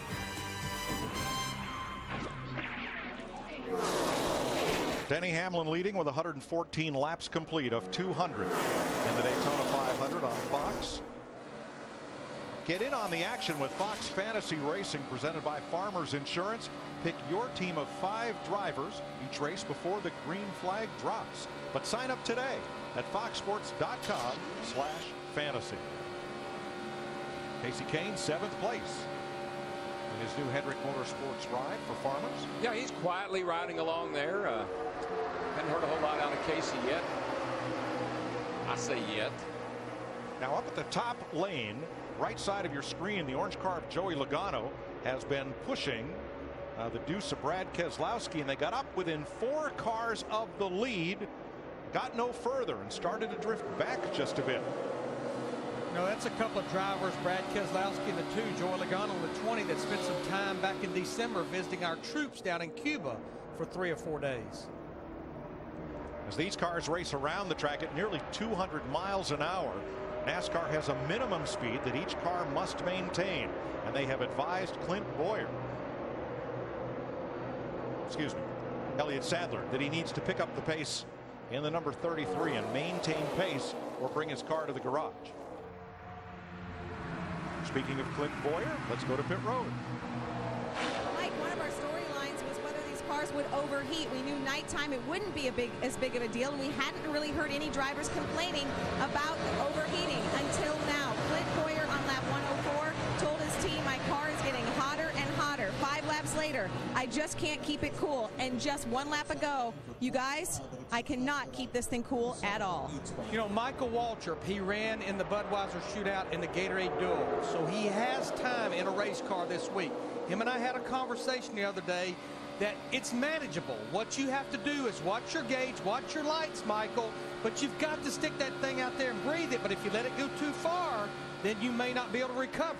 And you can see there, Clint is doing just what I said, Larry. He's laid back off of Jeff Burton. There's a gap there, and when he gets a chance, he pops that nose out to the right to get some fresh air into that engine. But that's a huge concern. He's that close to the front, running with a gap in front of him, and he can't keep his engine cool. How's he going to go win the race at the end?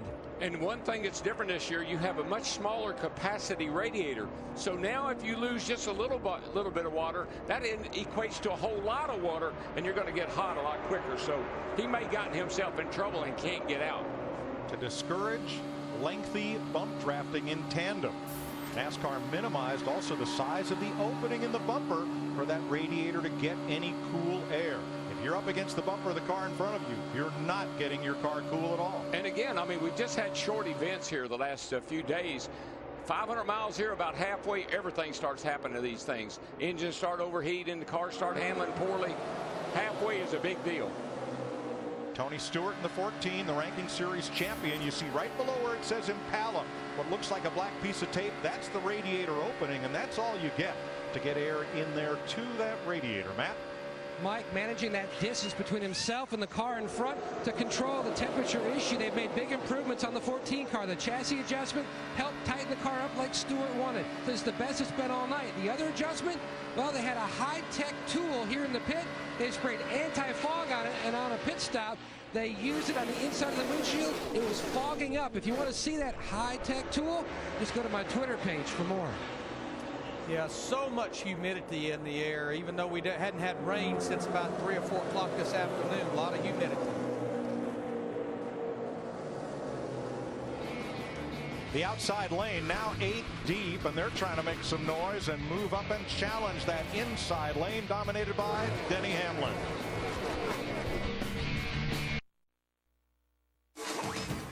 The Daytona 500 on Fox is sponsored by Diet Mountain Dew. Yeah, it tastes that good.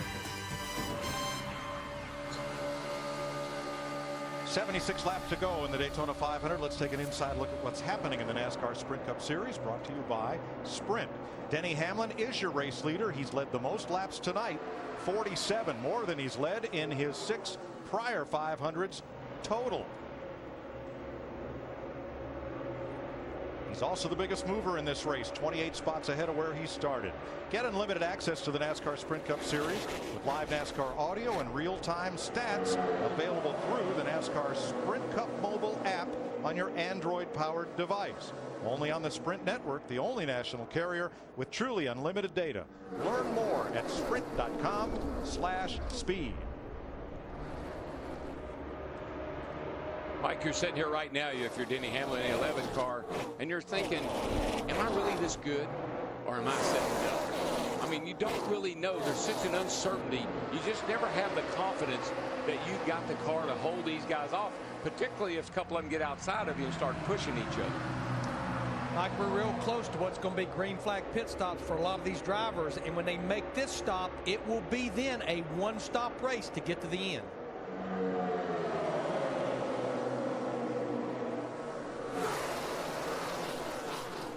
And that's the other thing, if you're in the pack, you're trying to figure out, okay, who was it that I got hooked up with that we ran the best laps with? Where is he, and can we get hooked up and do it again? So you're at that point in a race right now where you're really fast forwarding a lot to the next pit stop and what you're going to do at the end of the race. In the last 11 years, only one time has the driver who led the most laps won the 500. That was Michael Waltrip in 03.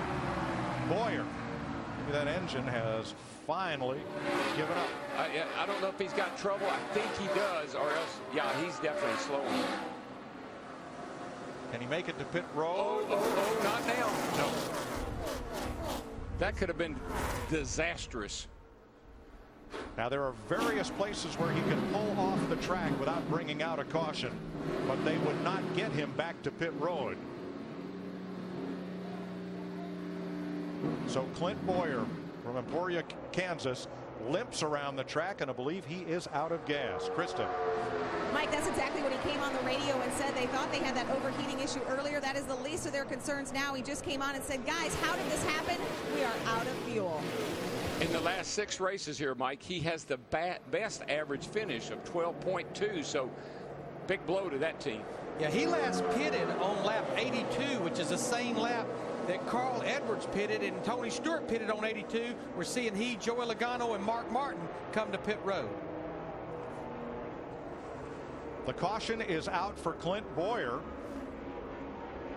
It will be the 6th caution flag of the night. Now, Joey Logano in the 20 went on through the pits. Tony Stewart's going to complete his pit stop. He'll be able to do this and stay on the lead lap and more than likely get the lead when all the other drivers come to pit road. Yeah, because the cars are slow down the back going into 3. Tony's work is done. Everybody's going to pit. So, Larry, you're right. He will assume the lead when everybody pits. Yeah, Joey Logano and his team, they panicked right there. They them made their pit stop.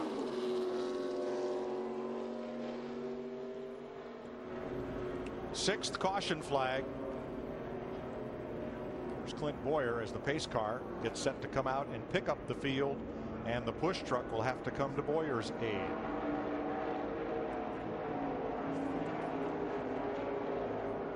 You have to give Boyer credit. I mean, he was going to try to get on pit road, yes, but two race cars were coming at him at about 200 miles an hour, and he couldn't do it. Now, here's what also is interesting. Pit road is closed, and Jeff Burton's on pit road. I get a feeling he probably was about out of fuel. Matt. And the car had coughed a couple times, Larry Mack, so they're going to hit pit road, take the penalty, and not have a bigger issue on this 31 machine. Well, with these electronic fuel injection, they got two pumps in the tank and then a big pump right in the center. So when you're out of fuel, you're out of fuel. First time for electronic engine management, including electronic fuel injection in NASCAR. And for many of these cars, first time with electric fuel pumps. And if you're wondering about the safety risk of those, there are parameters in the computer that can sense throttle vacuum combined with high brake pressure or low oil pressure, shut that engine down so that an electric fuel pump, like a conventional one, might keep pumping if a car had crashed or an engine had blown. Not anymore. Wouldn't happen. It's really, it's one of the best things that we've ever done. Going to fuel injection and all that goes with it. It's really made the cars even better and safer. Blade Sadler has completed his stop. Ryan Newman gets the free pass. That will put 28 cars back on the lead lap when we get ready to restart. 71 laps to go. Now, cars running down on the flat to ensure they get that fuel picked up in the fuel cell and get it to the engine so they can make it all the way around to pit road. Some of those cars may have been very close on fuel. The way those lift pumps are in the fuel cell, those electric pumps, I'm not sure that makes a whole lot of difference. Steve. Martin Truex Jr.'s crew chief Chad Johnston, Mike, told him to cut the engine because they were so concerned with running out of fuel. The 56 plans on taking 4 tires. Denny Hamlin the same. Krista?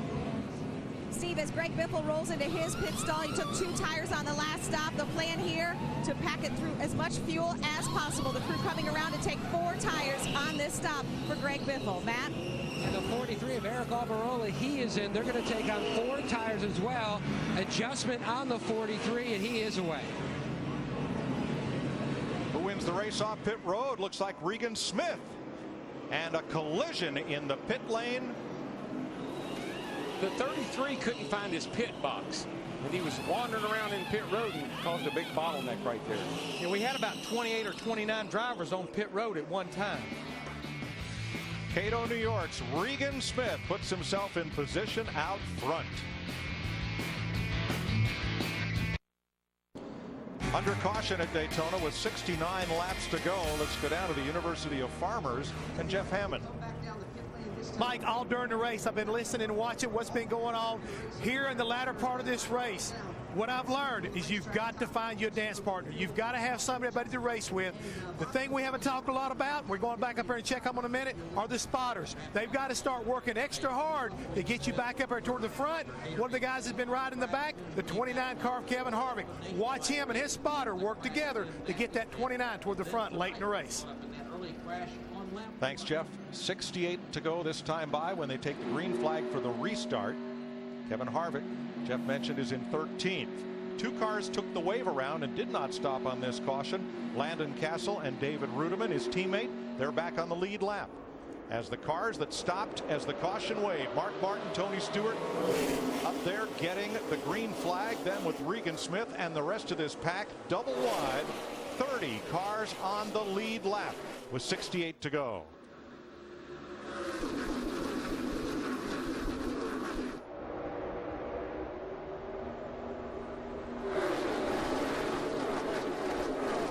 Ageless Mark Martin leads the Daytona 500. A driver that retired 6 years ago and then found new life. He's been with 2 different teams since and will run a partial schedule this year, that number 55, surrendering the lead to Biffle and Hamlin. Mark brings so much energy to a team. He's a smart guy. He knows a race car inside and out. So he just comes in and he'll energize a team. Denny Hamlin at 11, he laid against the rear bumper of Greg Biffle at 16 and pushed him right to the lead going off into turn 3. I think Greg Biffle is the guy that's really, I won't say confused, but he hasn't been able to figure out the right place to be at the right time. We saw it at the halfway mark. We saw it the other day in his qualifying race. He's got a car that can win this thing if he can just get somebody to work with him and play it cool. And 3 cars in that mix deserve mention. We've talked about Regan Smith in that black Chevrolet number 78. But side by side behind him, the 9 and the 43. The 2 Fords of Richard Petty Motorsports. Marcus Ambrose from Australia, and in Petty blue and white, the Kings number 43 and his new driver from Tampa, Florida, Eric Almirola. I want to give a call, though, to that driver behind Marcus Ambrose in that 13 car, Mike, Casey Mears. This was a driver that missed the Daytona 500 a year ago. They come here, they made a make change over the offseason, qualified up front, and now he's up here running up front. Yeah, Larry, Casey Mears is a good little driver. He and Booty Barker, they were just beside themselves by the kind of runs they've had down here, qualifying well and racing well. Mears trying to hang on to a top 15 spot on the outside. It's going to be hard to do. Well, the hardest thing is when you know, somebody looks at the 13 car, Casey Mears, they said, maybe I don't want to run with him. You're always looking for a bigger name in the other line, if you know what I mean. Right. Understood. But if the car has speed, he can be your new best friend. Well, Trevor Bayne last year proved that. I mean, you know, Trevor's car was fast and people wanted to work with him.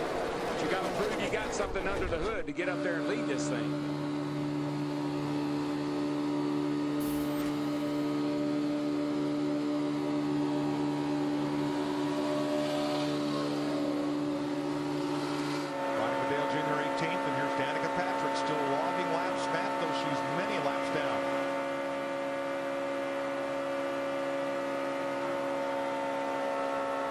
There we go. The 1-10 car waiting for the pack to catch up to her. She hit it again and couldn't catch up to the pack before the restart. She said it's absolutely zero fun right now, but she is learning, and she's going to try to learn more when that pack gets her. Car's pretty beat up, and it has a new rear end. It looks almost as bad as Kyle Busch's car when he won the Bud Shootout the other night. That's right. We haven't seen a lot of Kyle tonight in the 18. You see him there in the picture. There's Junior. There's Casey Kane. You're riding with Kane. I think there's Kyle ahead on the inside, just ahead of the 99 of Edwards. He hasn't come all the way to the front, Darrell, but we've seen him make some moves to gain position inside and out. I think they got to mix it up a little bit more for him to really be a player. He's not real good at just riding along in line. He likes to mix it up, make moves.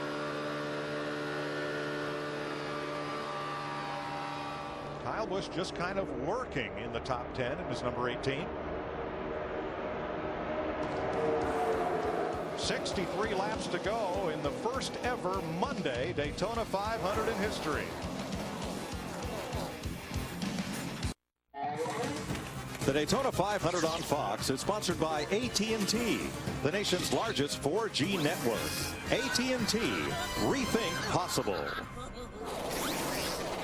And now it's time for the AT&T Race Break, brought to you by the nation's largest 4G network, Rethink Possible. And here is a race recap. Denny Hamlin continues to improve on his career best laps led, as he's now led 54 laps, and that's more than he's led in all of his Daytona 500s combined. Cars on the lead, lap 30. We've had 10 leaders, 6 cautions for 21 laps. Behind the wall, some very big names, Jeff Gordon and Jimmy Johnson, along with David Reagan and Robbie Gordon. Michael Waltrip, let's take a look at what happened on lap number 2. Man, this is really early, but watch Danica. She gets spun around here. Jimmy Johnson takes a big hit into the side of his car. Luckily, Jimmy's okay, but man, these guys were antsy. John, they wanted to race, and they got a little bit out of control early.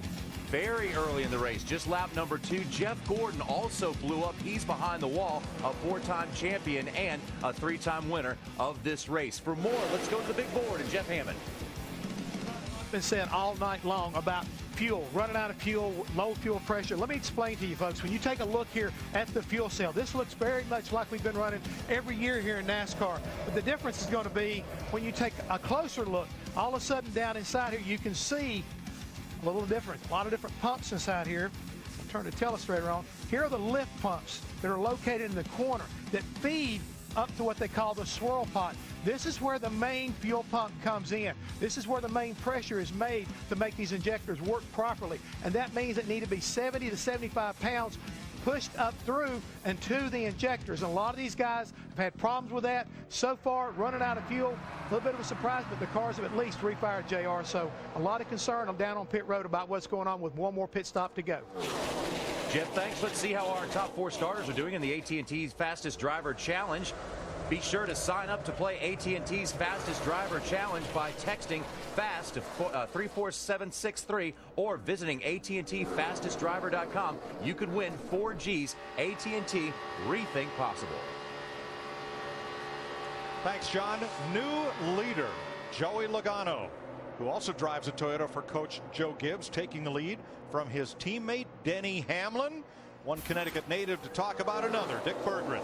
Well, Joey Logano thought that all may have been lost on that round of pit stops where he ran through the pits under the caution flag, came out deep in the 20s when the green flag lit. But he has slowly and methodically worked his way to the front of the pack.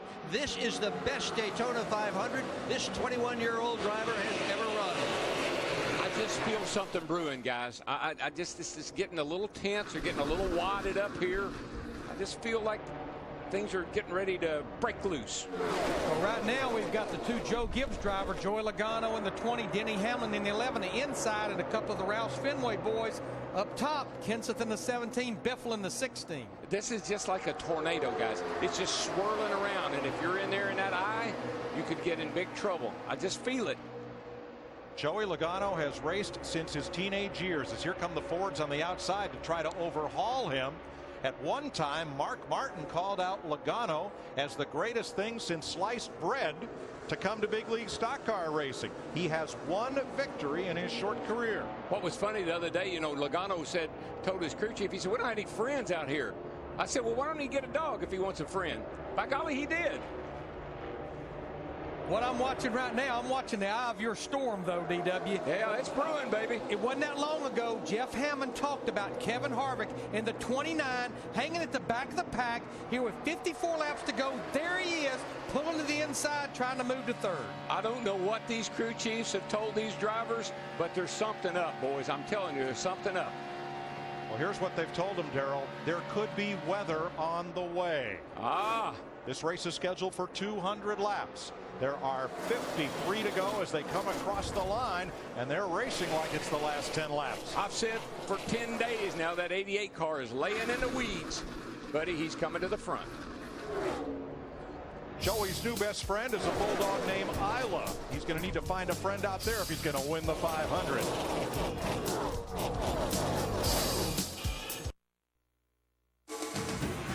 The Daytona 500 on Fox is sponsored by Chevrolet and their award-winning cars, trucks, and crossovers. Enter now for a chance to win the Camaro Synergy and a Talladega Race Weekend package, plus meet Tony Stewart. Visit WinCamaroSynergy.com now to enter. Matt Kenseth has fought his way back to the front. The Cambridge, Wisconsin driver is a Daytona 500 champion. He's been a champion in NASCAR's Sprint Cup Series, and he wants another piece of the Harley Earl Trophy here tonight. Won his qualifying race, and of course we saw him on pit road. Looked like Old Faithful down there a little while ago, but she's coming through for him now. Behind Kenseth is Dale Earnhardt Jr. In fact, of the top half dozen, 3 former Daytona 500 winners, and another trying to join them, the number 1 of Jamie McMurray, who's worked his way up to 2nd on the outside line behind the 20 of Logano. Look at the guys that we haven't spoken a whole lot about, called their number hardly any up until now, and all of a sudden you got Casey Mears up there. There's Brad Keselowski up there. Now McMurray, and here comes Mr. Where did he come from? The 29 car.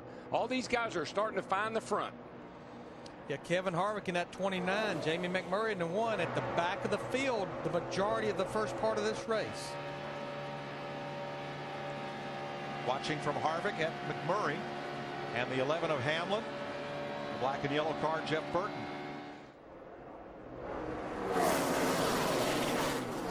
.47 laps to go, and Larry, at least one more pit stop? And I was just looking. Yeah, every driver can make it on one more pit stop, Mike, and those pit stops should be coming in about the next 10, 12 laps, and that will get them to the end. Larry, the fastest lap tonight has been about a 44.86, I think it was. 44.53 early in the race, and right now they're running at about a 45.20. So the pace, I think, has really picked up a little bit here in the latter part of the race.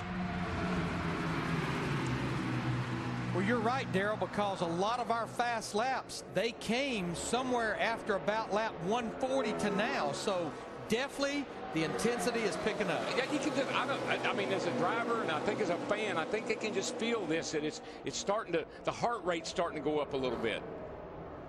Current race pace, lapping at 198 miles per hour in this big, huge pack, 30 cars deep. Steve?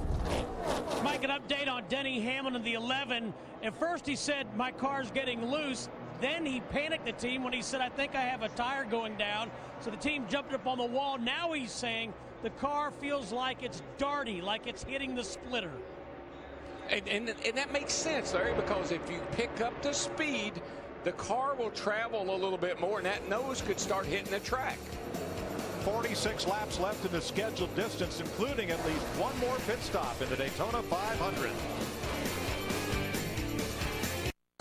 The Daytona 500 on Fox is sponsored by Sprint, proud sponsor of the NASCAR Sprint Cup Series. By Farmers, we are insurance, we are farmers.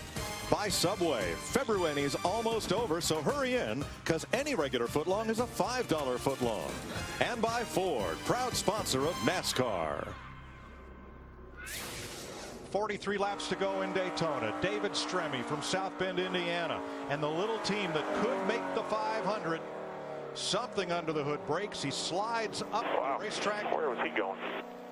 And that team totals 8 people and 3 shop dogs. They made the Daytona 500, and now Stremme is coasted to the garage. Pit road's open. Steve.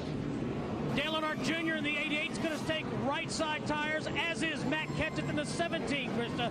Greg Biffle didn't get the halfway cash, but is hoping this is the money stop. They're on the right side coming around. It's just 2 tires. 2 tires are packing it full of fuel. Matt? Left side tires for Casey Mears in the 13, and he is away. Fuel cell full, Dick. Joey Logano on his pit stop was told go when the jack drops. Jackman Jason Tate was watching the gas man, John Eicher. And when Eicher nods, that means the tank is full. This was all about getting as much fuel in that car as they could possibly get. Saw a number of guys take 4 tires. A lot of guys took 2, but Tony Stewart, the 18 car of Kyle Busch, the 5 car Casey Kane, they took 4. That could be a big factor. Casey Mears led him off pit road. We're under caution for David Stremme. It's the 7th caution flag tonight.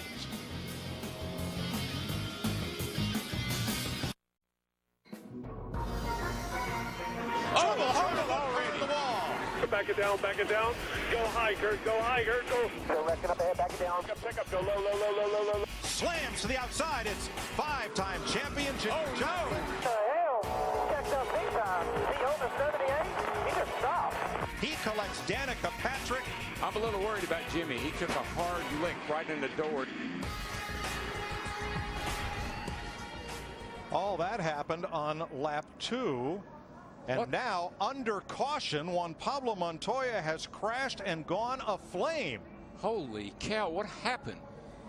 We just got a report that he was complaining about a bad vibration in every gear. No, Larry, he just slammed into the jet dryer. I think he slammed into the jet dryer. They're trying to clear debris off the racetrack, and the car brakes, won't steer, and he slides up the track and into the back of that surplus helicopter jet engine on a trailer used to dry the racetrack. Mike, I saw sparks coming out from the car as if it had a tire down or something. What an incredible turn of events. I've never in my life. Oh my gosh. And all that spilled jet fuel found something hot to ignite it.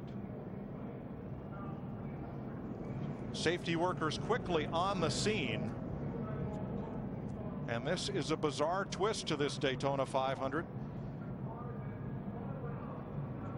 down in turn number 3.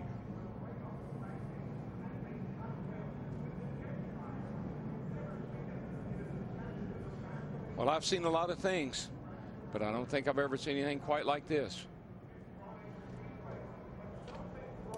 That fuel is just running right down. That thing's full of fuel. They keep them full all the time.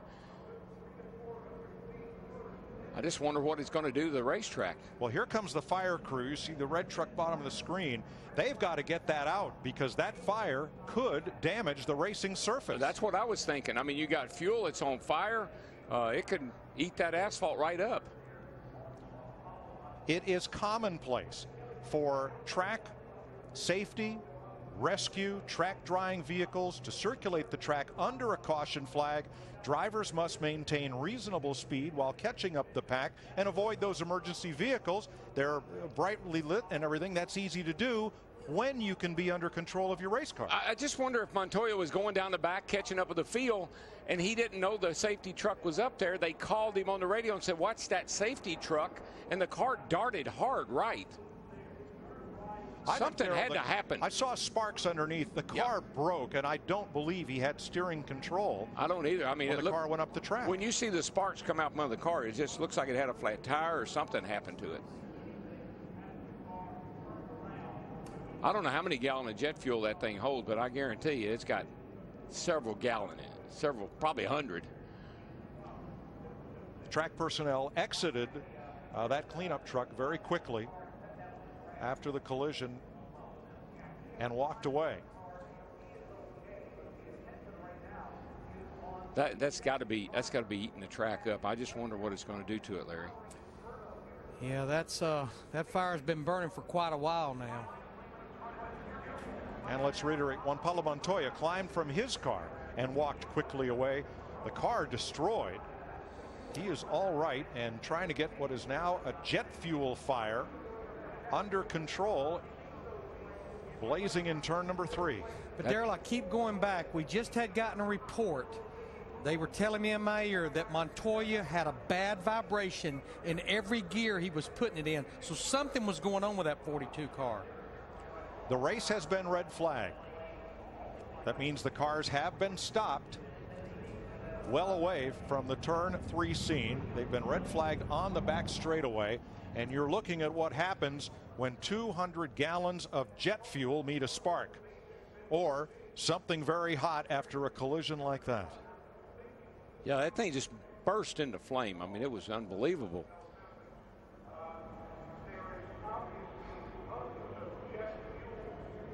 Still trying to get it under control. And you know, I would say maybe they could drive it down off the track, but if you look, the driver's door is caved in. I don't think you can even get in the vehicle if you were brave enough to try it.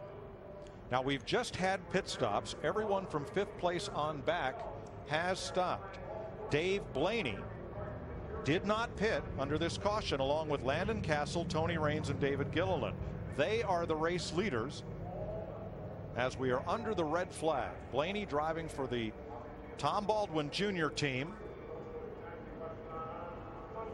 Castle with a brand new ride, and Raines, who just got a ride a few weeks ago into the Daytona 500 with teammate to Gilliland at Front Row Motorsports. They are the race leaders under this red flag for a bizarre incident entering turn number 3.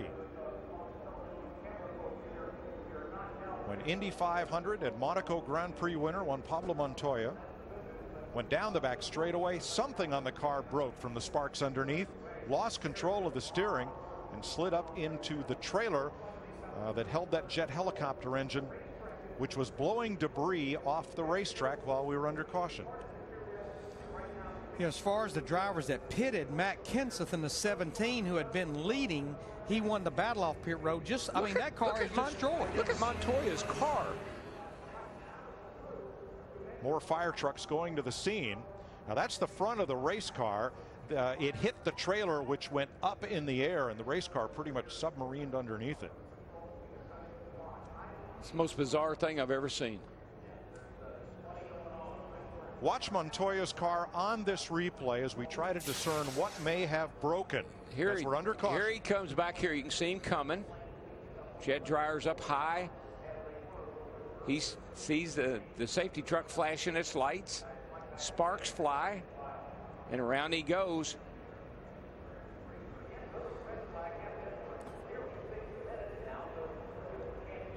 Here's a different angle. See the safety trucks up top? Wow. I mean, it just exploded. When it hit it, it just exploded. And he was traveling at a high rate of speed, trying to catch back up at the field. Back of the field.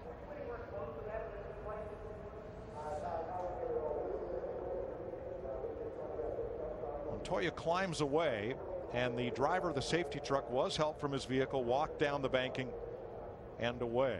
We have some audio from Juan Pablo Montoya. Yeah, something massively broken. Yes, with the transmission or something. If I try to accelerate, it just starts vibrating out of control every gear. Look at the rear of the car. Hey, we just broke and hit the safety truck. You all right? You all right? This guy's trying to get out of the car. He might be on fire. He's out of the car.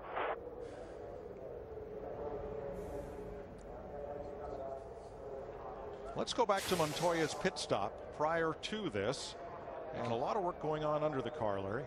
Yeah, evidently, you know, he was talking about maybe the vibration in every gear. It's like they were maybe trying to look and see if they had a rear end problem or something. That's the reason this crew member is sitting there trying to rotate the tire back and forth, and they're looking underneath in the drivetrain area. And then he pulled off pit road, tried to gain speed down the backstretch and catch up to the pack under the caution flag. Look how hot that was. And that's, I guarantee, and that's where he slammed into it. And the most important thing, everyone is all right. Now that truck was up against the safer barrier, which is steel, but is backed by foam blocks, which have doubtless taken a hit from the heat of that fire.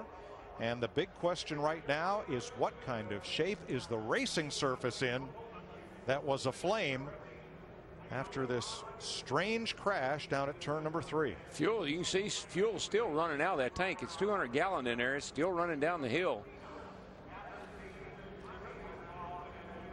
While they clean this up in turn 3 and the cars are stopped on the backstretch under the red flag. Let's go down to John Roberts and Michael Waltrip for a race recap. Mike, thanks a lot. Back in the Hollywood Hotel. Mike, I guess when you ever say you've seen everything on a racetrack, no, don't something ever. like this happens. You can't imagine that something just coincidentally his car would break right when he was by those jet dryers. Such a sad scene. Glad to see the safety worker got away and Juan walked away as well, but tragedy. Man, well, let's take you back in time and get a race recap right now. Take you back to earlier in the race when things got pretty heated early on the racetrack as well. Mikey, here Elliott Sadler gets in the back of Jimmy Johnson, and then behind him collected a lot of cars. Ford really got bad damage. We weren't even warmed up real good yet, John. You know, we've been sitting around for a day waiting to race, and you can see there just a little too close of a push there from Elliott to Jimmy Johnson. He winds up in the wrong direction.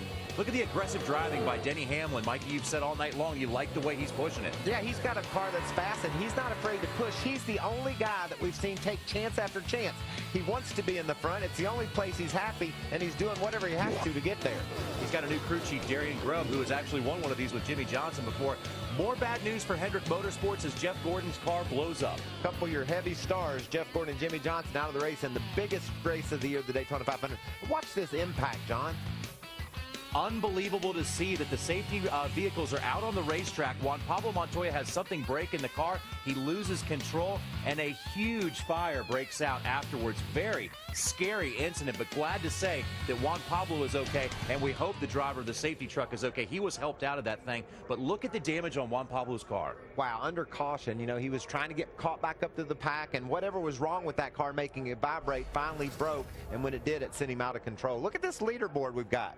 Dave Blaney, Landon Castle, Tony Raines, David Gilliland, and Matt Kenseth, the former 500 winner and former champion, is in 5th place.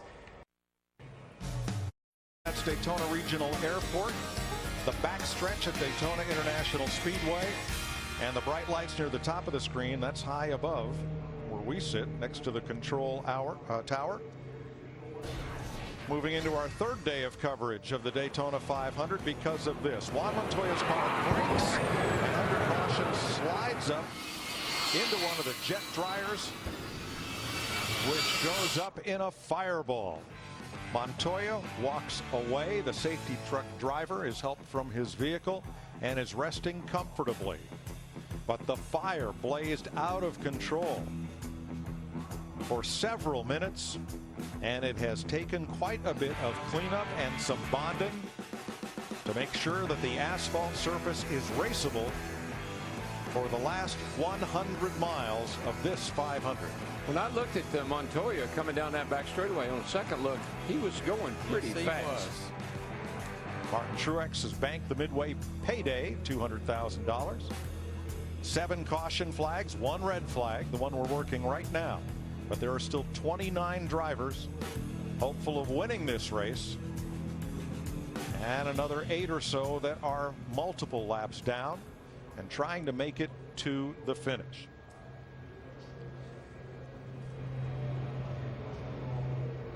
We anticipate the top 4 drivers will be making a pit stop. Dave Blaney, Landon Castle, Tony Radins, and David Gilliland. They're going to have to come to pit road here shortly. Kurt Busch has had a tough week. Released at the end of last season by Carl and Roger Penske for outbursts, and then he's with James Finch, but boy, he's determined to finish this race despite the troubles they've had tonight. We've stayed out here this long. We've endured a jet dryer blowing up. We've circled around this track meaningless for 3 points. We're not getting to DNF. We're finishing. There you go. I like that attitude. That's a big deal, though, is to keep a goose egg in that DNF column throughout a season. Try to be running at the checkered flag.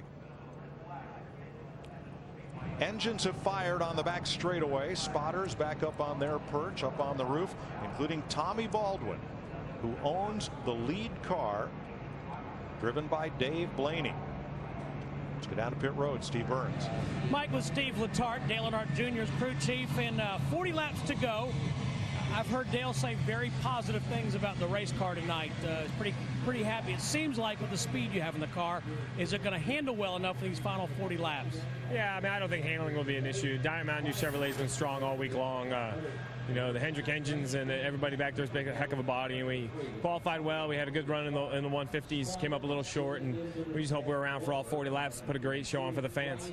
Steve, I was just thinking this could be win number 200 for Rick Hendrick as well. Yeah, no, I can't think of a more historic ending for the long week we've had down here. Just Mr. H deserves 200, and Dale deserves to get back to victory lane. This whole race team does, so we hope we can get him there today. All right, best of luck, Steve. Thanks.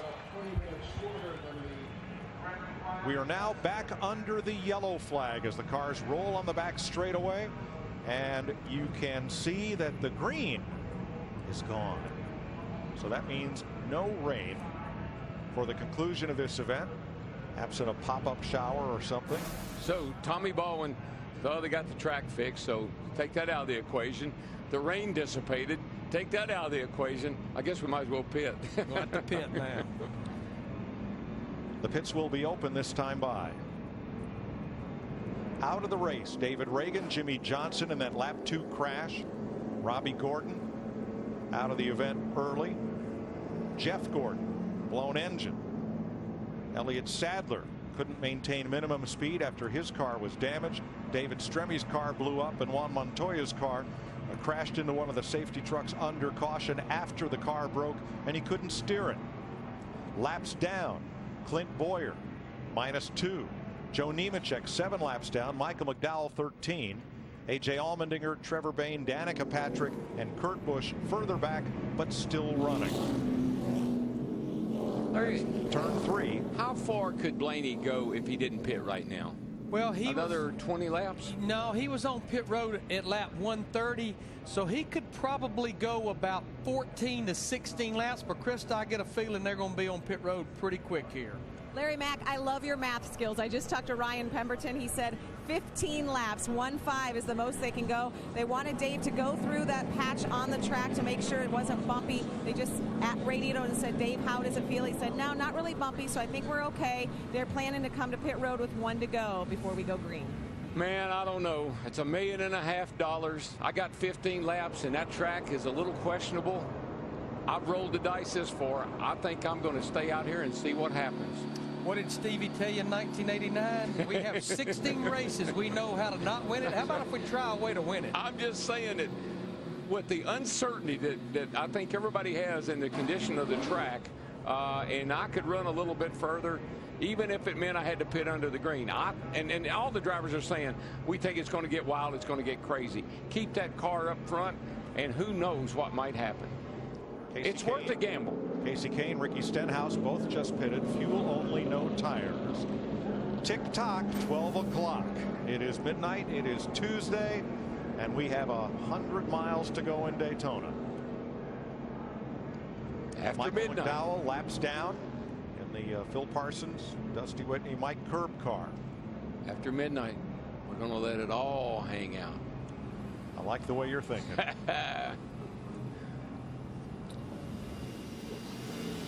Now, Landon Castle in that 83 car, he pitted 6 laps earlier than Dave Blaney, Tony Raines, and David Gilliland, so he doesn't have very many laps at all left in his tank of fuel. So, Darrell, this is quite a dice roll. If any of these 4 drivers stay on the track, they are betting that we won't be able to go many laps through that patch in turn number 3, and the race would be stopped with them up front. And if they are wrong and we're able to race to conclusion, their chances of winning the Daytona 500 are dashed. It's a gambler's call. I'm just telling you. But if I was in any of those 4 cars, I'd roll the dice. Steve? Mike, I'm listening to Dale Earnhardt Jr., and he just told Steve Letarte that the top of the racetrack, where all that fuel spilled in the middle, is not raceable. Steve Letarte just saying, I'm going to relay that message to NASCAR. So they're not. Dale Earnhardt Jr., for one, is not entirely confident right now with the track's condition. There's reasonable doubt, and that's why I say, man, if I'm sitting up there in the lead right now, and I got a little fuel left in the tank, I can't hear you. We'll take a side-by-side break from Daytona as they get ready to go back to racing.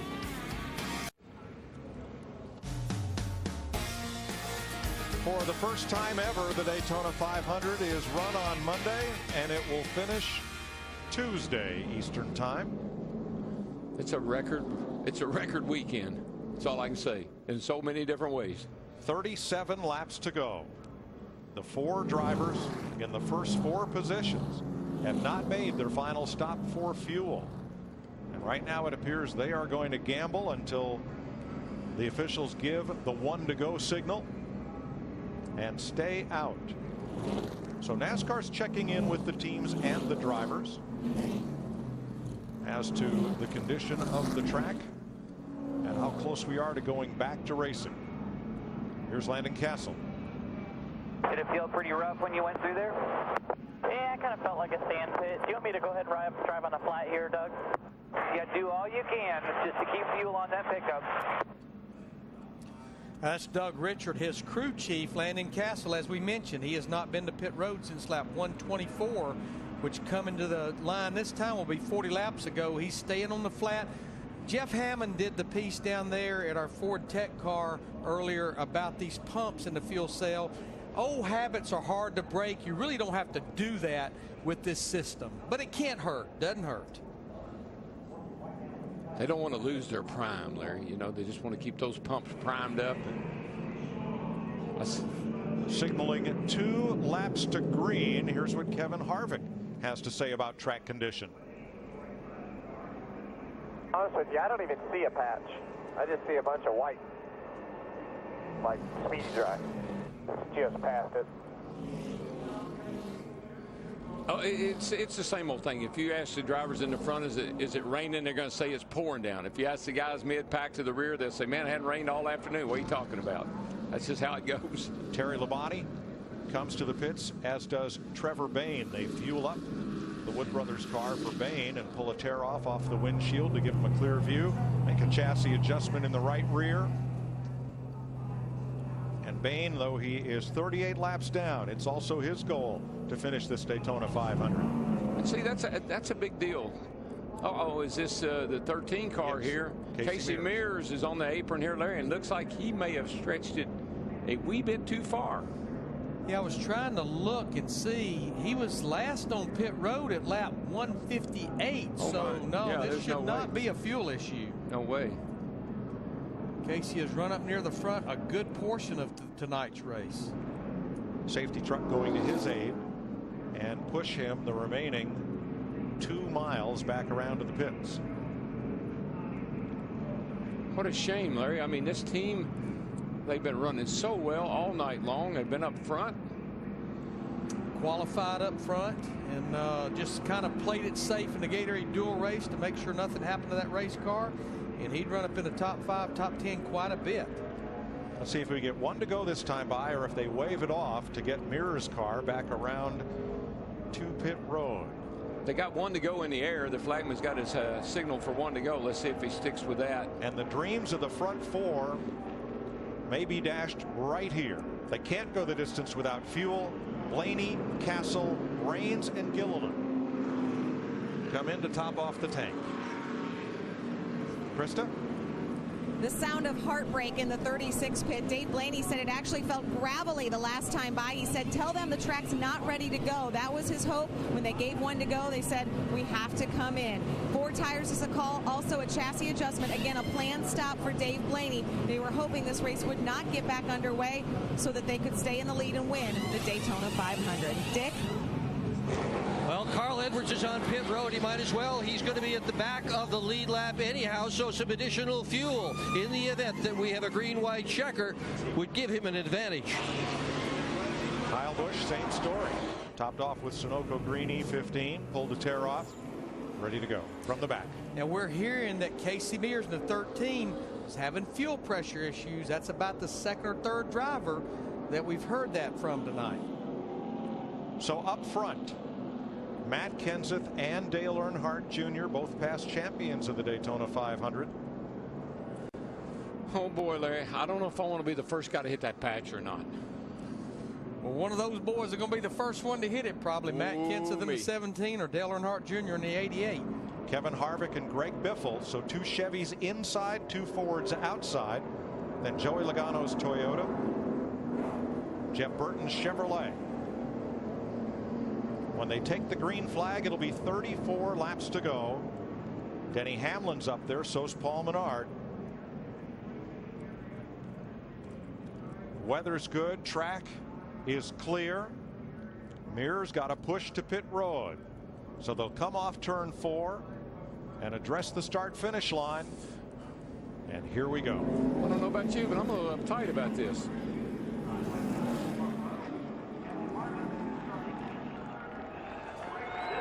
Those 2 drivers battled each other for Rookie of the Year in 2000. Dale Earnhardt Jr., Matt Kenseth. Matt Kenseth actually ended up winning the Rookie of the Year that year. Some drivers hanging way back on this restart as they come to the green flag. 34 to go. Green.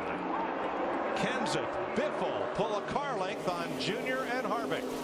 That's 2 fast Fords in that outside lane, and Dale Jr.'s got a fast car down on the bottom with Harvick pushing.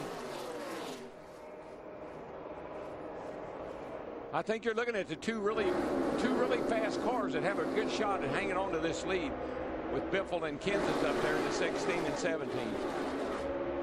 Double wide off turn 2. Boy, you got to wonder, you got to worry, you got to think. 190 miles an hour off into turn 3 through the speedy dry cleanly. Never even bobbled. 8 cars on the bottom, leading. A dozen double file, and then 3 wide with Castle in the middle.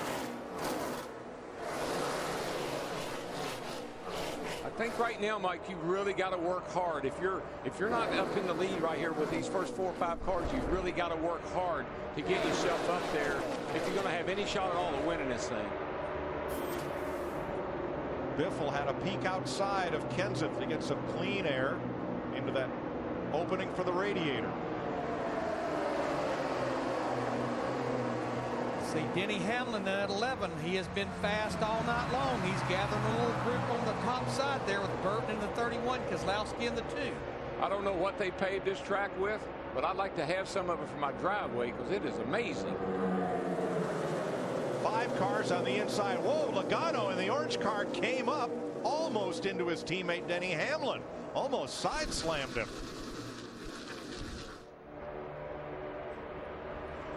Darrell, from what we've seen so far, the only way that outside line's going to get to the front is they're going to have to hook up in tandem and push. Well, you know, I see Burton out there, and he had a fast car that could push to the front when he had Biffle in front of him, but I don't know if he's got anybody out there right now that can go with him. There's some cars from the back, though. Carl Edwards and a couple of guys that'll be coming up through the pack that may hook up here in a second and make a move.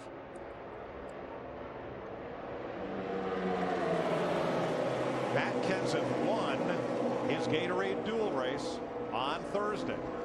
He did it with a great pass of his teammate Greg Biffle. Now the Biff is right on Kenseth's bumper, but those 2 Fords are unable to pull away. But Darrell's right. Denny Hamlin at 11 pulling that group on the second lane there. They're not making any ground. They're not losing ground, but they're not making any ground. No, and we know that Hamlin's car's pretty quick, and we know that Burton right behind him in the 31 is too. If anybody can do it, and then you got the 2 Keselowski, so they got some pretty good cars right there that maybe could make some progress up that outside. We'll have to wait and see.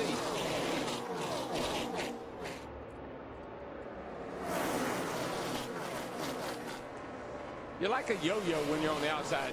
You go up, and then you go back a little bit, and then you go up. Can you get up there? 30 laps to go. They're going to have to buddy up to make it to the front on the outside as we go side by side. 28 laps to go in Daytona. Last lap speed 200 miles per hour as Matt Kenseth leads his teammate Greg Biffle in Fords. Then the Chevys of Earnhardt and Harvick. The Toyotas of Hamlin and Logano. Then Burton, Martin, Keselowski, and Menard, the top 10. They just took Tony Stewart in that 14 car, the red car, up on the high side there, kicked him out of line, and he can't find a place to get back down in. Yeah, well, that's the whole problem, Larry. If you try to make any sort of a move, somebody fills your spot, and you have nowhere to go except to the back and regroup and try to get back up through there. He's got a little help from Ricky Stenhouse in the 6. You're hoping when you step out, somebody will say, "Ooh, that's Tony Stewart, I'll go with him," but it doesn't always work that way. Riding with Regan Smith. He was a contender early. He's trying to work his way back up from 13th position. And Burton and Hamlin have hooked up. Here they come to the front. That's a good tandem. Oh, but Burton's, for some reason or another, just lost a bunch of ground right there all at once. I don't know if he got loose or what happened, but he fell off the back of the 11 car of Hamlin all at once.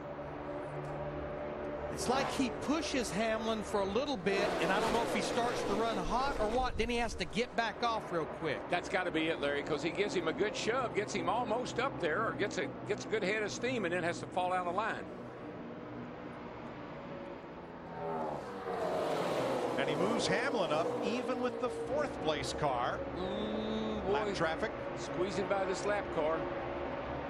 Joe Nemechek in the 87 car.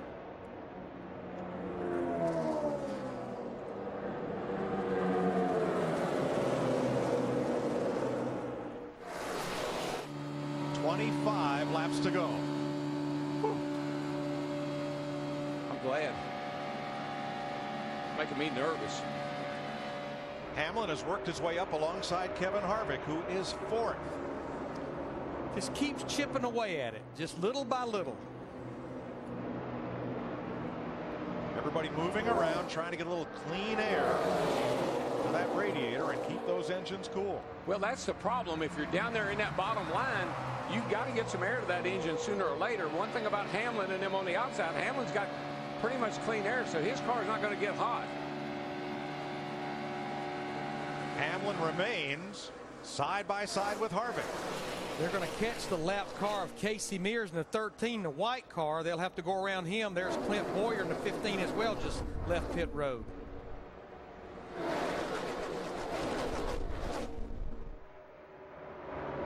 Sometimes that lap car will mess up your formation like you see here. The lap cars move that front pack around a little bit and give that outside line a little better shot.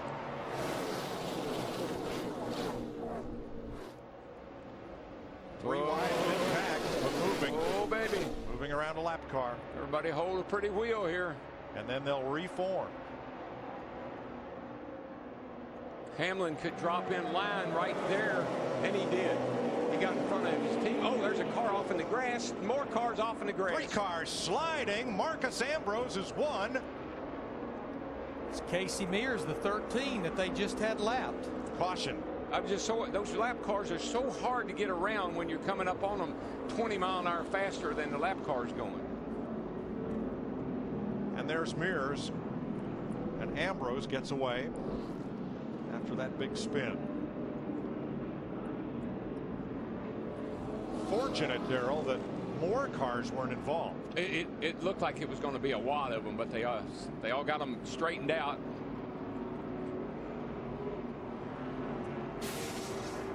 So let's have a look. Here's Casey Mears, and watch the blue car, the 43 of Eric Almirola, as this gets started. This gets real tight heading off in the corner down here. Again, Casey is getting lapped. Stenhouse got into Almirola across the front of Mears and then Ambrose. Well, Almirola just about. I'm telling you. He just barely slid through there after that happened. I think the 9 car, Marcus Ambrose, he's got quite a bit of body damage. I don't know if it's going to be bad enough to take him out of contention or not. Look at Almirola right there. Whoopee. Nice save. Watch this right here, though. Wow. Well, in 2 of those cars, the 9 and 43 are teammates at Richard Petty Motorsports, Ambrose and Almirola. But Ricky Stenhouse was trying to move from the outside to the middle, and that hole just wasn't open.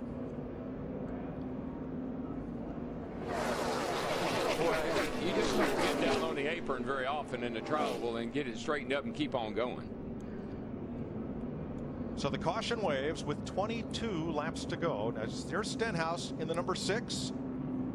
There's the first contact with the 43. I think the 13 was just forcing the 43. He had nowhere to go, and the 6 was on the outside there, and they did make contact.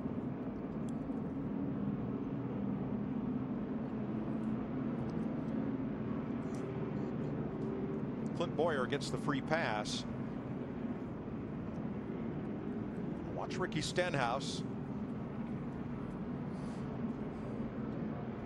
It's more like the 43 seemed to me like may have gone up a little bit as much as the Stenhouse tried to come down. I think it was just getting tight right there as they went by the slow car of Mears. Darrell, we talked about it earlier in the show, the tri-oval here. It is one of the most treacherous places of this racetrack. Well, you're running the same speed through the tri-oval that you are in the, through the turns. You're running 200 mile an hour through here, and you don't have but 18 degrees of banking. So the car gets really light and gets really loose as you come through here.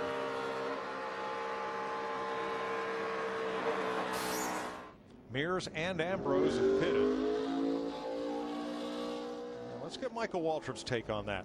It just looked like what we see a lot of times here at Daytona, Darrell. Anytime you're lapping a car, people have to do something different, something that they're not prepared to do. It looked like to me the 43 car of Almirola moved up and clipped that other car and caused that accident. I think Casey Mears was doing everything he should, but you're running 200 miles an hour. You're coming into the tri-oval. It's a tough turn, like you said, Darrell, and he just moved up a little bit too far and caused that accident. Yeah, I see there's some fire under the 9 car here. I'm not sure if that's something's dragging on the front of it, and it's caused a small fire up under the hood of that car. Krista? They're talking to Marcus right now saying watch your gauges, but it was splitter damage, of right front damage that he suffered in that incident there. They're saying just watch it, the splitter dragging a bit right now. Ambrose has been solid all week, but with 21 laps to go, things could be tough for the likable Aussie.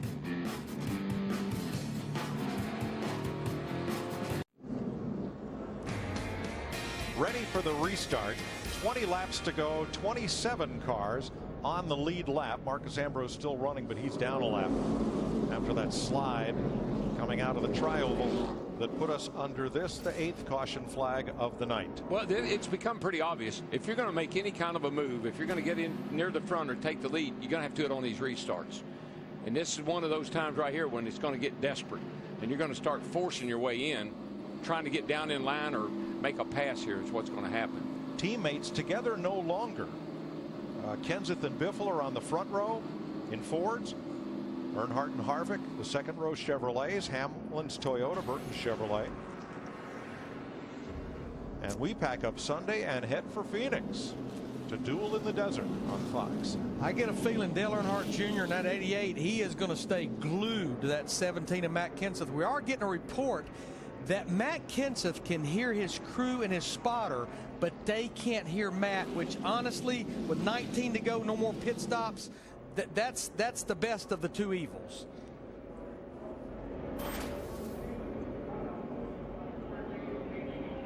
Denny Hamlin's led the most laps tonight. Kenseth third on that list behind Hamlin and Biffle, who starts right alongside him. They have turned the lights back on the safety car. We were set for the restart. They're going to add 1 lap, and then we'll go back to green for the final 18. Ready to restart. The extra lap was to reposition Joey Logano from 7th back to 18th for not maintaining pace car speed. They've lined him up behind Jamie McMurray in the number 1. That's a big hit. Fords on the front row, Chevys in the second, a Chevy and a Dodge in row 3, 2 Toyotas row 4, 2 Chevys row 5. Who will win the Daytona 500? 18 laps from the checkered flag. Green flag.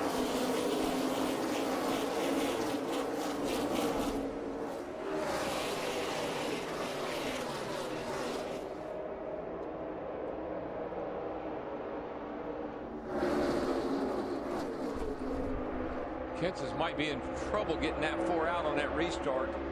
That outside line is going to have a pretty good head of steam, but he pulls up in front of Greg Biffle like Greg Biffle did him in the qualifying race. Yeah, he saw that line coming, and he jumped up there just at the last second. Now he's getting a shove from Biffle, his teammate in the 16. Those are the 2 best cars, the 16 and the 17.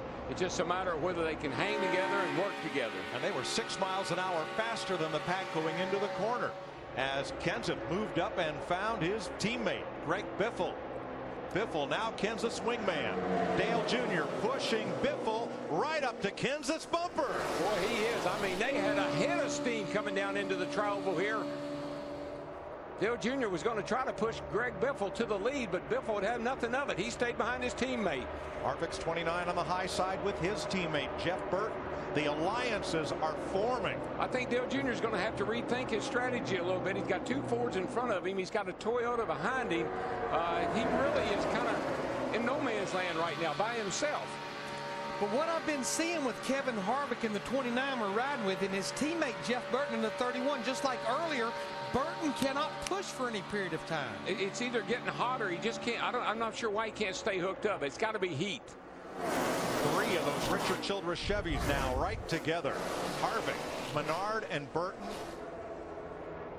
27, 29, and 31. That's those 4 cars down the bottom right now. The 17, the 16, the 88, and the 11. Those are 4 cars that have shown a lot of speed all through this race. You see the double yellow line at the inside of the racing surface. You cannot go below that line and advance your position, or there will be penalties. So right now, for those front 4, that yellow line's their best friend. You know, another driver that's up there, Ryan Newman in that 39 car we're looking at. And remember, he was our second caution of the race way back on lap 12 when he had that flat right rear. And here he's up there in the top 10. Yeah, if you're going to have trouble, have it early and get that lucky dog or a couple of breaks, and you're obviously right back in it. But it's going to be interesting to see if these 4 guys here at the front of the field will stay hooked up like this to the end and not give anybody a chance to get up there and challenge them.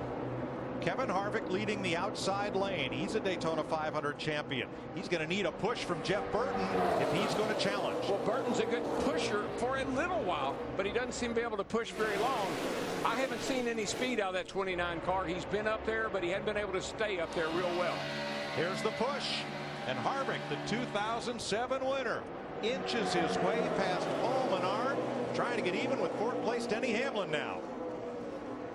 Well, you couldn't get a better push. The 31 is all over him, and they got a two-car tandem going on. But, man, it's hard to close up on that front pack. Yeah, you could see right there, it went right at 200 miles per hour when he just leaned on Harvick in that 29.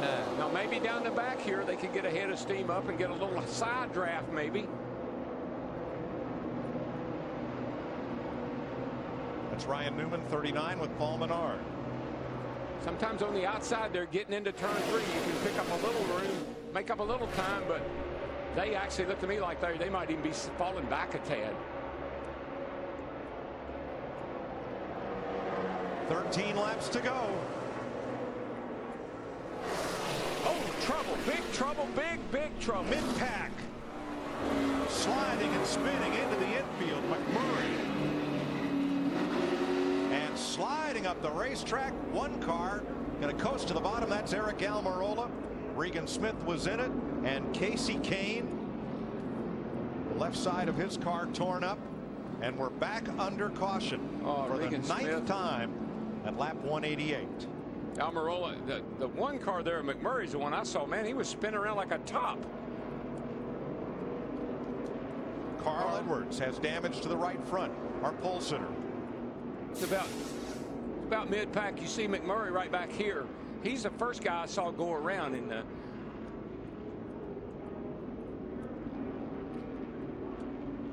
Got a little wobble. I believe he blew a left rear tire. That thing started wiggling around, and as he came into the tri-oval, it spun out, and when it came to a stop, you can see the left rear tire is completely torn apart. So I think he had a cut tire, and the thing just got away from him. Yeah, he was wobbling through the tri-oval there, and finally went around with him. Another driver involved, Brad Keselowski, right there. Wonder if Brad twittered that. Right Probably there is McMurray.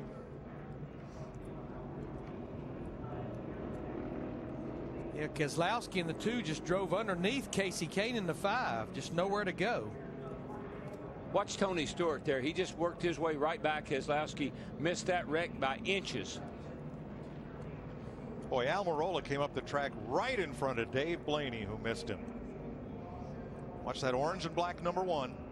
Yeah, right side of your screen. Right here. He starts wobbling right here, and then the car starts goes around in. It looked like a top. I saw that orange car just spin around, and look at Tony Stewart right there getting right through that mess. Well, Stewart did get some damage in the first part of that crash, yes, though, Darrell. He did.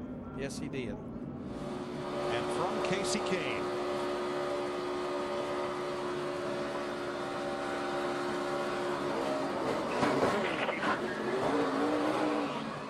Whoa, Keselowski almost went over. We got let's see, where are we at? And we'll ride with Regan Smith in the furniture car. 43 still outside, right there, you see it. I don't think he can see anything. Carl Edwards, our pole sitter.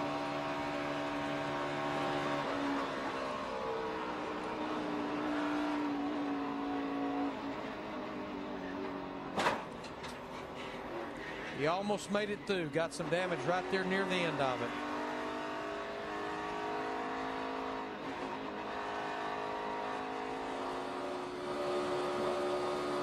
Casey Kane.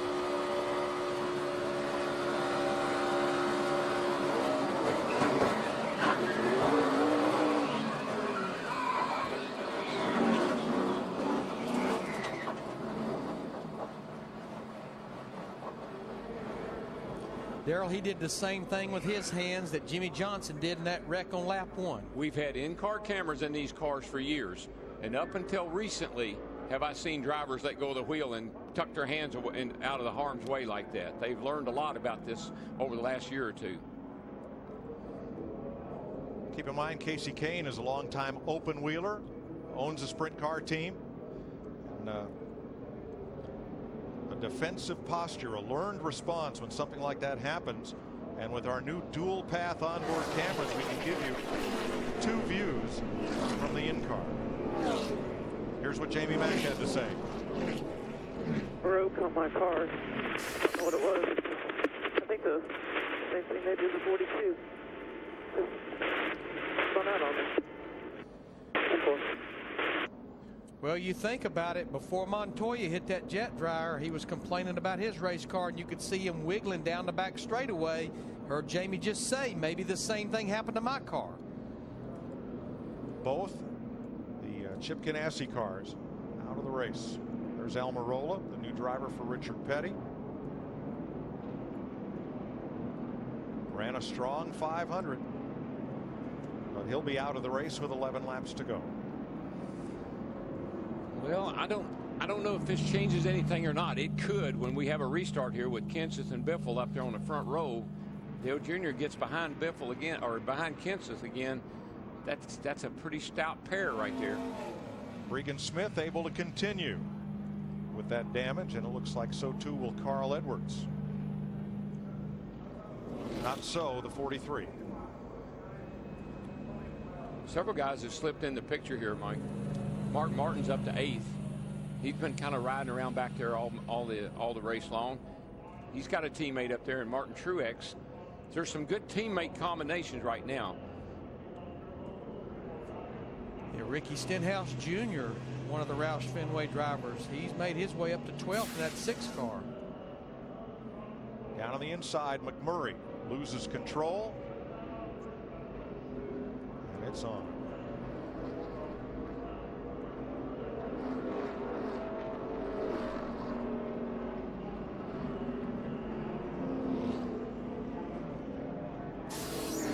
They're going to wreck. There's no doubt about that.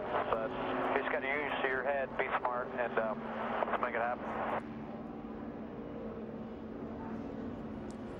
That was before this most recent accident, the 9th caution of the day. You know, every time I can recall saying to myself, I'd hear a wee voice inside of me say they're going to wreck. And every time I didn't react to what I was thinking, I ended up regretting it. And I think there's a perfect example of, you know, they're going to wreck. What do you do? I mean, you know, you can't stop. You got to keep going. Well, interestingly, Darrell, about 8 cars have been hanging out 1 to 2 seconds behind the lead pack, perhaps anticipating that very thing. Well, I think we see it. The spotters saw it. They're talking about it. They're going to wreck. 7 drivers involved in that pileup. Jamie McMurray, Brad Keselowski, Casey Kane. As you look at Matt Kenseth, who's led 38 laps tonight. Now, he beat Greg Biffle on the final lap Thursday. What will happen tonight in these closing laps? 129 races since Dale Jr.'s been to victory lane. It's going to be a drag race. I mean, you're going to have Kenseth and Biffle on the front row. You got Earnhardt and Hamlin behind them. And Harvick's right there. He's good. Burton's good. Those first 6 cars, it's going to be a drag race.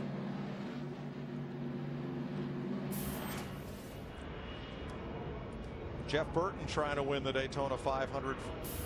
He's run second here a couple of times. Paul Menard, that big win at the Brickyard last year. Mark Martin, 3 decades of trying to win this race. You know, just a little bit ago, Clint Boyer was 2 laps down. Now he's back on the lead lap in 22nd spot. So he's made up a couple of laps here in the last little bit. Just saw Ryan Newman there. He's got the free pass 2 times in this race. 2-time champ Terry Labonte, he's on the lead lap in a 23rd place, hanging around. And in the closing laps of the Budweiser shootout a week ago Saturday night, Kyle Busch took a wrecked car, drove it to the front, and won. Joey Logano, his teammate, can he give Busch the boost to get to the front?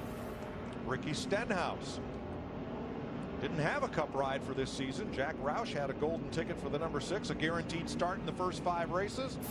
Tapped Stenhouse to drive. This kid's a really good little shoe, Stenhouse is. And of course, my old buddy David Ruderman. It's good to see him. He's kept that thing out of trouble. He's sitting there in 14th place. And here's my man, series champion Tony Stewart, 15th. He's won 17 races at Daytona, but never the Daytona 500. David Gilliland, 3rd last year, trying to prove that was no fluke. Well, you know, when I was 17 and I was trying to win my 17th, I said, maybe I'm going to finish 17th. Right now, Smoke's running 15th. So he's 14 on his 14th try.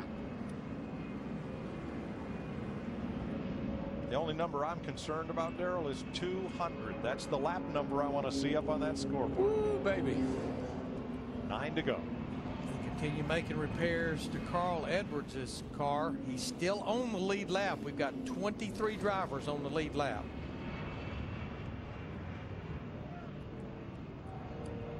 So after Gilliland at 16th position, Tony Raines running 17th in a third car for Front Row Motorsports. You know, we saw Rick Hendrick down there a little bit ago, Mike, and I talked to him about 3 o'clock this afternoon. He was in Charlotte.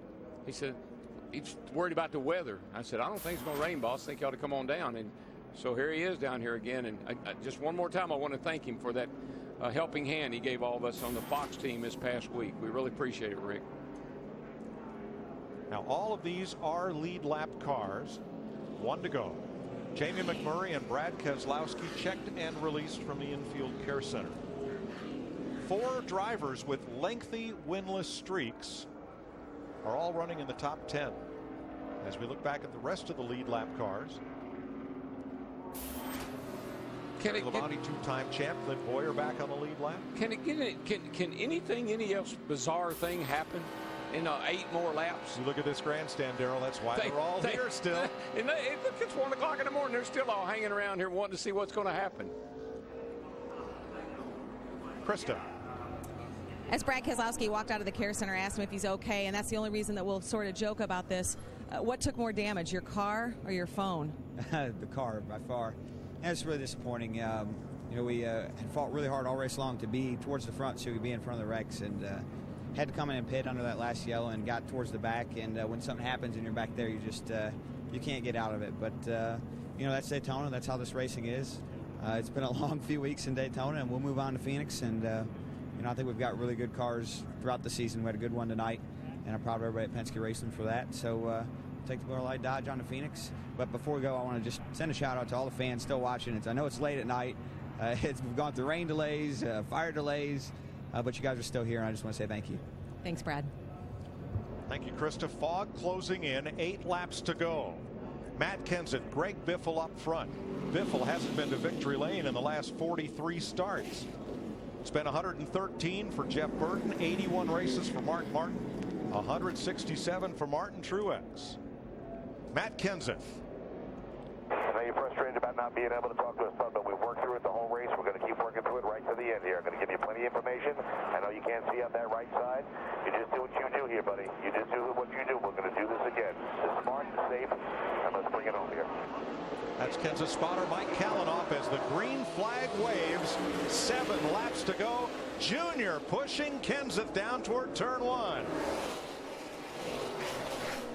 Tell you, that 16 car, though, he is stout. That's a fast car, and he's got a fast car pushing him. We saw Hamlin push to the lead earlier in the race.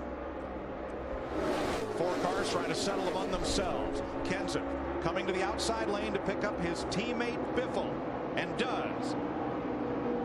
Single file again. And now they'll go to the bottom. Dale Earnhardt Jr. in 88 was fortunate enough to be able to fall back in 4th spot there. I thought he was going to get kicked way out of line. I did too, but you know what? That is teamwork right there. That's what they didn't have in the 150. Kenseth really helped Biffle out right there by pulling out and getting him and pulling him up there behind him. Now they should be able to settle it probably between themselves. 6 laps to go. On the outside lane, teammates Mark Martin and his new teammate Martin Truex. 2 Toyotas going to try to push their way to the front, but a long way to go to get there. And Darrell, unless that outside line gets to moving, Matt Kenseth, his best friend right now is that double yellow line. Oh, I think right now, Larry, everybody say, okay, let's ride right here. Let's hold what we got. Don't anybody panic, because it's going to be a drag race off turn 4. That's where these races have been won every time down here this week.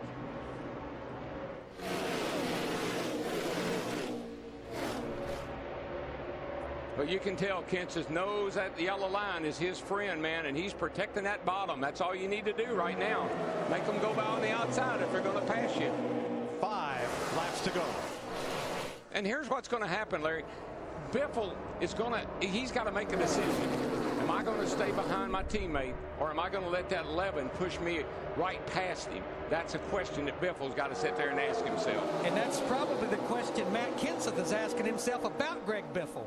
I got to believe that Kenseth is a little skeptical based on the way they raced each other in their qualifying race. And Denny Hamlin in third in the number 11. Has no friends. 2 Fords, Hamlin's Toyota by itself, and 2 Chevrolets behind, Earnhardt and Burton.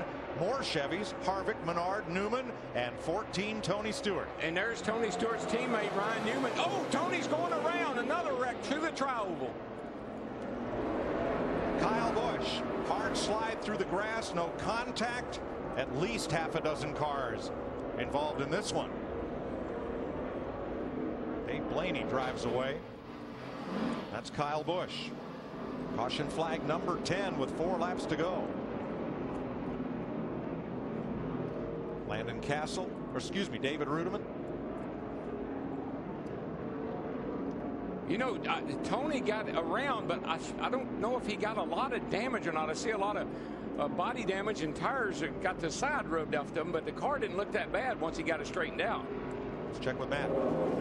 EW, he just told Steve Addington, I pretty much said that we're going to need tires, but I got it. Steve Addington, Stewart's new crew chief for 2012. I see what happened. Tony is right back here, and I see him all of a sudden. He gets a little push from behind, maybe from Joey Logano. He and Stenhouse go around. Newman and Busch.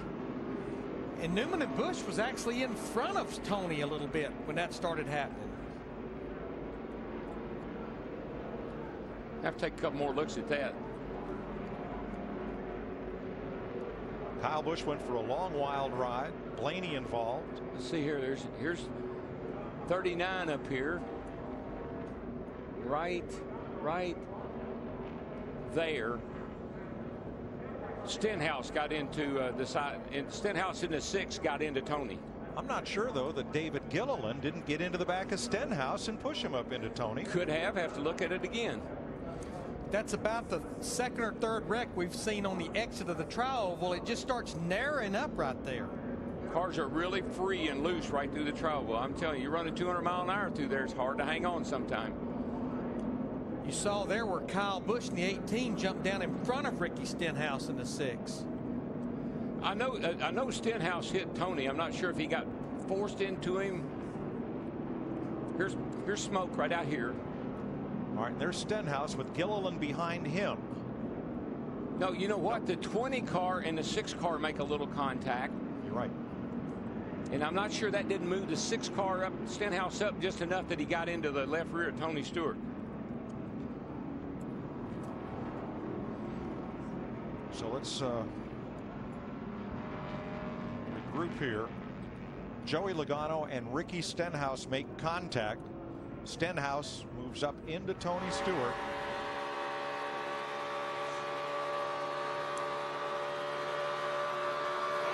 Watch him coming inside here. There you go. Top that, stay down.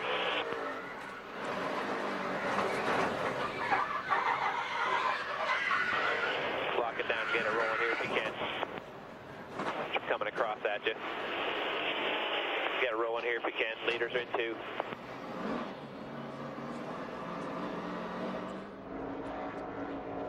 I believe the 20 does the 6, and then you put him into the side of Tony. That's what it looked to me like may have happened. Michael, how do you see it? What do you see, bud? It just looked like to me that Stenhouse came into the tri-oval there and had a really good run. He moved up a little bit, and it created contact with the 20. I don't think Joey Logano had anything to do with it. I think Ricky just had a big run, and he didn't know what to do with it. And there again, Darrell, we talk about closing speed. Ricky Stenhouse had a big run coming up through the pack, ran out of place to go. Well, and you hit it on the head, up through the pack. And when you get up in the middle of cars like that, you can't, even if you try to slow down, you can't. So you make casual contact, which creates catastrophic results. Now here's what sets us up, though, when we go back to racing. right now it's going to be, as you see, the first attempt at a green-white checkered, and this is going to break the two Roush Fenway drivers up, because it's going to be put Kenseth in the 17 on the inside or wherever he chooses, and Biffle to the other side of him in that 16. Let's have a look at our 5-hour energy move of the race. For this long Daytona 500. The Montoya crash with the safety truck under caution, and the tremendous job done by NASCAR and Speedway safety officials to get the fire out, to ensure that no real damage was done to the racing surface and get it back into raceable condition so that we can get this finished. This is going to be interesting, guys. With Kenseth and Biffle up there on the front row and Hamlin and Earnhardt behind them, we saw in that last restart how Kenseth went up and got his teammate and pulled him down in behind him. Looked like Kenseth's car's pretty quick on the restart. Dale Jr. looked like he lags back a little on the restart, so the restart's going to be the key. Jamie McMurray back in the race. Danica Patrick in her first Daytona 500. 38th. Laps down, but determined to finish. Michael, you've been in the race car earlier in the week. You know there's 2 to go. Is this where you just kind of block out those gauges as far as how hot you might be running if you start pushing another driver? Finally, Larry, we're there. We know we can make it 2 laps, but here's what I bet. They're going to get so aggressive with their pushing, we're going to have to do another green-white checkered, but we're going to do them 2 laps at a time, so it's time to forget about the gauges and put the pedal to the metal and hang on. So let's review the rules as we come to lap 200. That is the scheduled distance. NASCAR goes into their green-white checkered mode. They'll wave the green flag when the field comes around. Should they complete that next lap under green and the leader take the white flag under the green flag, next flag ends the race. If they don't make it back around to the white flag, we'll try another green-white checker up to a maximum of 3 attempts. This is the 6th time we've had green-white checker in the last 7 Daytona 500s that have run the full distance. We talked about it earlier in the show. Last 10 500s, 10 different winners. A couple of those winners are there, Matt Kenseth and Dale Earnhardt Jr. But I do think it's only appropriate, based on everything that's happened to us this weekend, that we would go into overtime. Still 22 cars on the lead lap as we get set to settle it in the 37 hours of the Daytona 500 since we first got ready to race yesterday. I think Kenseth is in the catbird seat. It just depends on the pushers. Depends on whether Dale Earnhardt can push Greg Biffle or not. Ford's at the front, a Toyota and Chevy in row 2. Green flag, and Biffle gets about a half a car length away from Denny Hamlin here and moves up to pick up his Ford teammate, Greg Biffle. Boy, that is a teammate right there, buddy. I mean, he jumped out there, got him. Dale Jr. had no help, but he locks on the back of Biffle, 2nd and 3rd. I don't think it'll do Dale Jr. any good, because I don't think Biffle's going to go anywhere. If he's a team player like Kenseth has been, he'll sit right there. They've got a lap and a half to find out. Now, when they come off of turn 4 and Dale Jr. is still pushing him, could be a whole different story. I'd say things might pick up. They're looking for the white flag this time. Once we get into this lap, if anything should happen down in turn 1 or 2 or 3 and 4, it's over. 3-car breakaway. Junior tucked up tight under the bumper of Biffle. Kenseth leads to turn 1. Final lap. Denny Hamlin in the 11s there with no one to push him. Actually, he might actually be hurting those 2 cars in front of him if he gets back too far. But here we go. If it's going to happen, it's going to happen pretty quick. We've seen where the timing of where you do it is so critical. Those 2 cars, the 16 and the 88, should be able to get by Kenseth if Biffle elects to take the chance. Ford Chevrolet off the final corner. Matt Kenseth trying to win it for the 2nd time. Here comes Junior to the outside. Side by side with Kenseth. He runs out of time. Matt Kenseth wins the Daytona 500. I tip my hat. I know Matt can't talk to you, but thank you, Jimmy. 2009. Awesome, man. Awesome.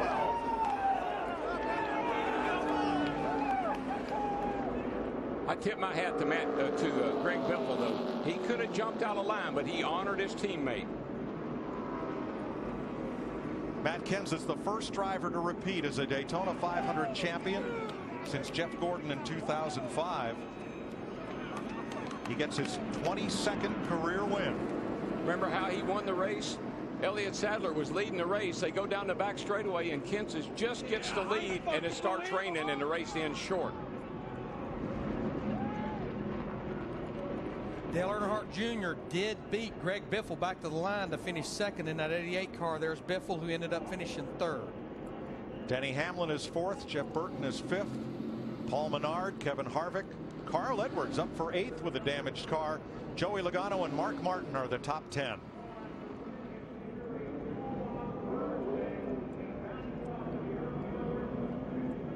Great job by Mark Martin to get a top 10 finish. Driving for Michael. Good job, buddy.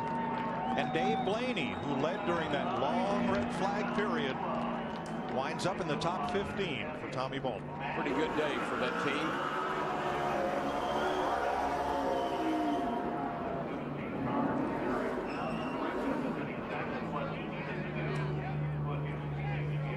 Last time we were here in July, Matt Kenseth pushed his teammate David Reagan to the checkered flag. And Matt Kenseth gets to play capture the flag here in Daytona. These guys, third, fourth, and fifth, all have new. Well, Biffle doesn't have a new crew chief, but Hamlin and Burton do. And there's Dale Earnhardt Jr., who has finished second 6 times since he last went to victory lane in the Sprint Cup Series. He and Greg Biffle share a word after this wild final lap.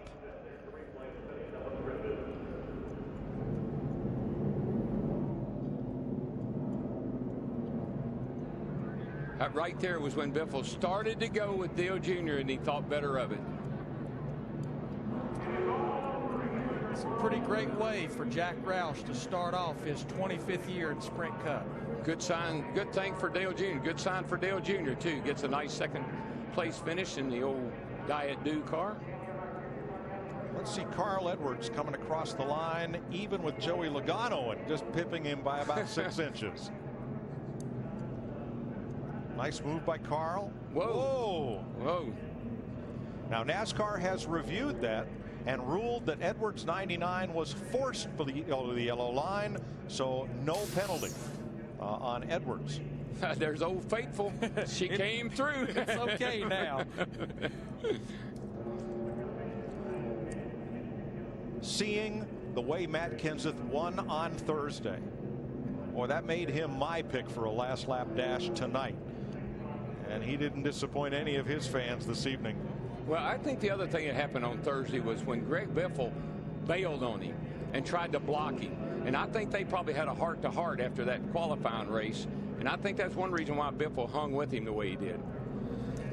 You know, before Matt Kenseth turned 16 years old, he told his dad, Roy, he said, let's buy a race car. You drive it, I'll work on it. When I turn 16, I want to drive it. He won his third time.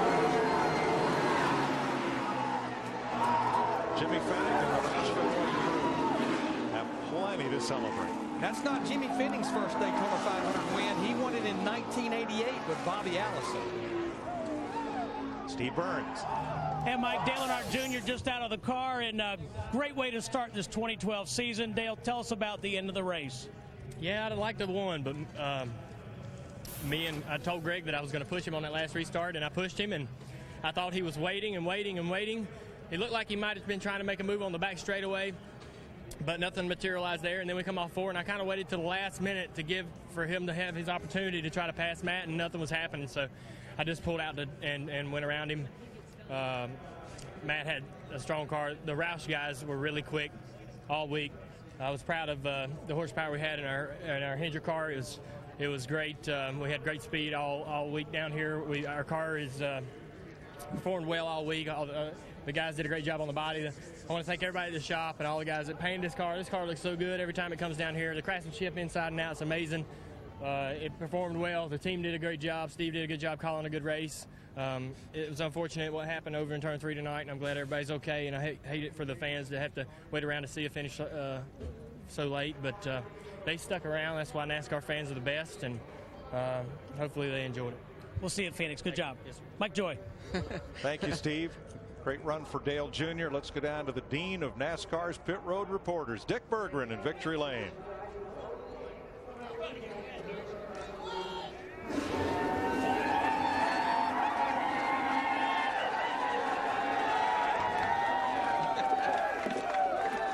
Well, Matt Kenseth, earlier in this race, when that engine was spewing water, did you think you had any chance to win the Daytona 500?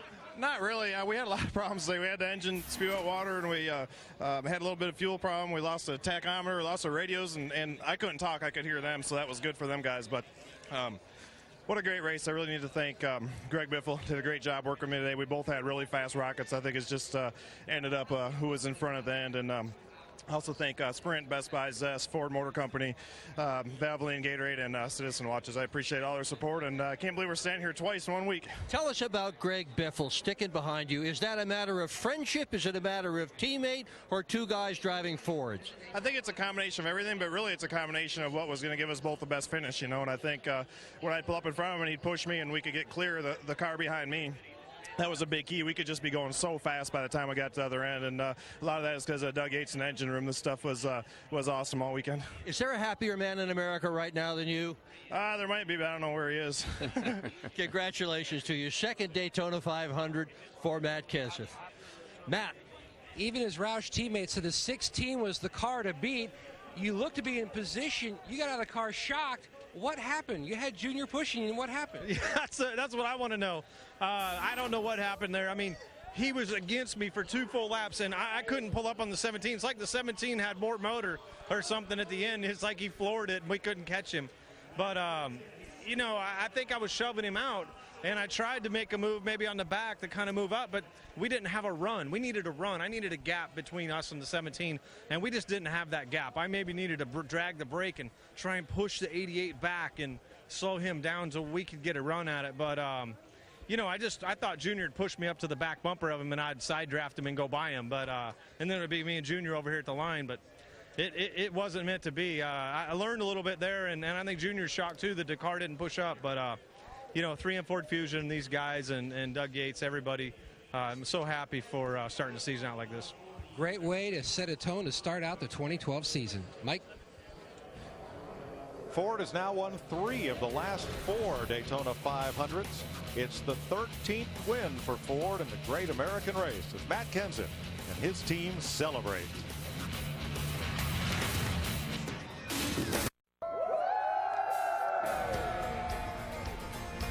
Welcome back to the Daytona 500 post-race show on Fox, presented by Sprint.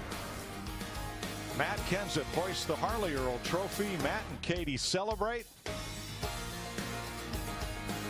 What a wonderful moment.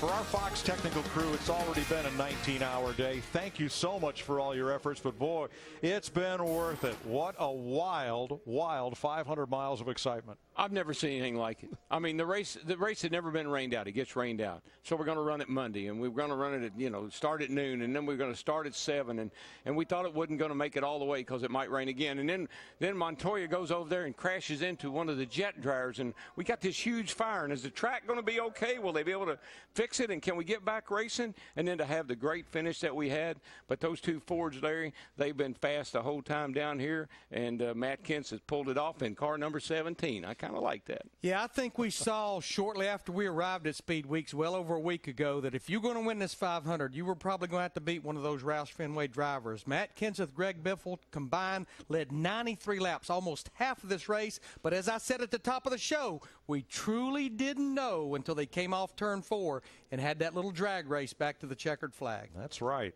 Well, the 36 hours of Daytona is in the books, and we're ready to go to Phoenix. Let's get out of Chris Devoda.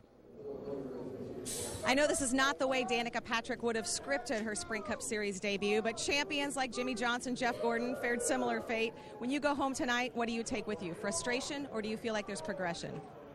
Any lap that I turn is progression, that's for sure. That's why I was so proud of everyone working so hard. I mean, they were working hard to get me back on the track. Was there much to gain as far as position-wise? No.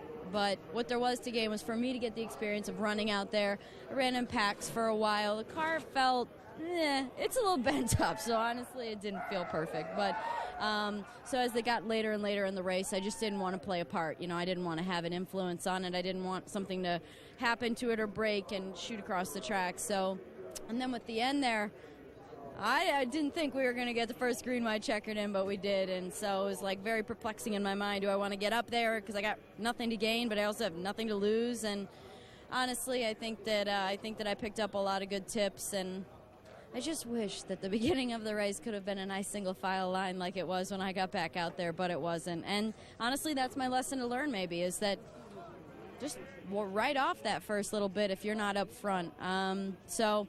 Unfortunately, we got another crashed GoDaddy car, but just like the last time, it did finish the race, but just in that darn 38th position. We look forward to seeing you in Darlington. Guys, we'll do TV first and then come back to press. Let's take a look at the unofficial results of this Daytona 500. Something interesting about Matt Kenseth, Michael Waltrip. You know what? He led his first lap tonight on lap number 146. Back when he won in 2009, led his first lap on 146. Denny Hamlin led the most laps, and Paul Menard got his best Daytona 500 finish. Great to see Mark Martin get a top 10 finish there. Kyle Busch couldn't battle to the front like he did last week in the shootout. Terry Labonte, two-time champion, grabs a top 10 finish. We saw Ricky Stenhouse mix it up in the trial over there late, finishes 20th. Anybody from 15 on back had something to do with some kind of melee on the racetrack. Regan Smith did not run in the 24th spot. He was up front most of the time, but finished up there. Your defending champion, Trevor Bayne, finishes 35th. And there's Danica in 38th. We just talked to her, and when she was getting ready to leave, they said, we'll see you in Darlington. I bet she thought, oh, no, this place has been tough enough. I got to go to Darlington next? So 2 wins in the last 4 Daytona 500s for Matt Kenseth, and of course the cat in the hat, Jack Roush, was with him for the whole ride. We got to take a quick break. We'll be back to Daytona with much more in just a moment. Stay with us, everybody. You're watching NASCAR on Fox.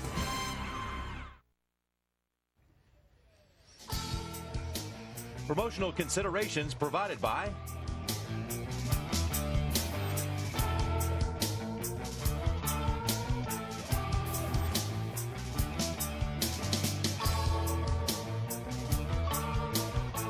aerial coverage by Goodyear. Everything we've learned making tires for the proving grounds of NASCAR inspires what we roll into yours. Goodyear, more driven. And back in the Hollywood Hotel, John Roberts alongside of Michael Waltrip. And boy, what a wild couple of days. We were supposed to start this thing way back on Sunday afternoon. Here we are finishing on a Tuesday, Michael, but what a start to the season. Yeah, and you saw Matt Kenseth obviously elated with his second Daytona 500 trophy. Dale Earnhardt Jr. and Greg Biffle, they seem pretty happy. But you know, tomorrow, they're going to hurt. You're that close to winning our greatest event, and you come up short, they're going to turn on Fox News in the morning. There's going to set Matt Kenseth. Everywhere they look, Matt Kenseth, Matt Kenseth. And they're going to be thinking, what could we have done? How could I have moved out? How could I have done something to be sitting where Matt is right now? And what would you have called us if we said Juan Pablo Montoya would hit a jet dryer? Well, I wouldn't have not thought that could have been good, but I'm telling you, the pavement they use here, Darrell said it best, I want to pave my driveway with that stuff. I don't have a driveway, but if I did, I'd want to use that stuff because amazing, it settled, it lit up, but yet they put it out, and away we went racing. Wow, is all we really can say. Coming up next, tonight on Fox, it's your late local news, except on the West Coast. And Sunday, it's the Subway Fresh Fit 500 coming your way from Phoenix. Then, of course, next on Speed, we have the Race Hub that will wrap up the entire day. Again, the Subway Fresh Fit 500 is coming your way from Phoenix. Race Hub coming up next on Speed. And also, we want to congratulate Matt Kenseth and Greg Biffle and Roush Fenway Racing once again for a huge win in this 54th Daytona 500 that showed us just a little bit of everything that racing had to offer. And what a way to start the 2012 season. So long, everybody. We'll see you next weekend in Phoenix. Boogity, boogity, boogity. Let's go racing, boys and Danica.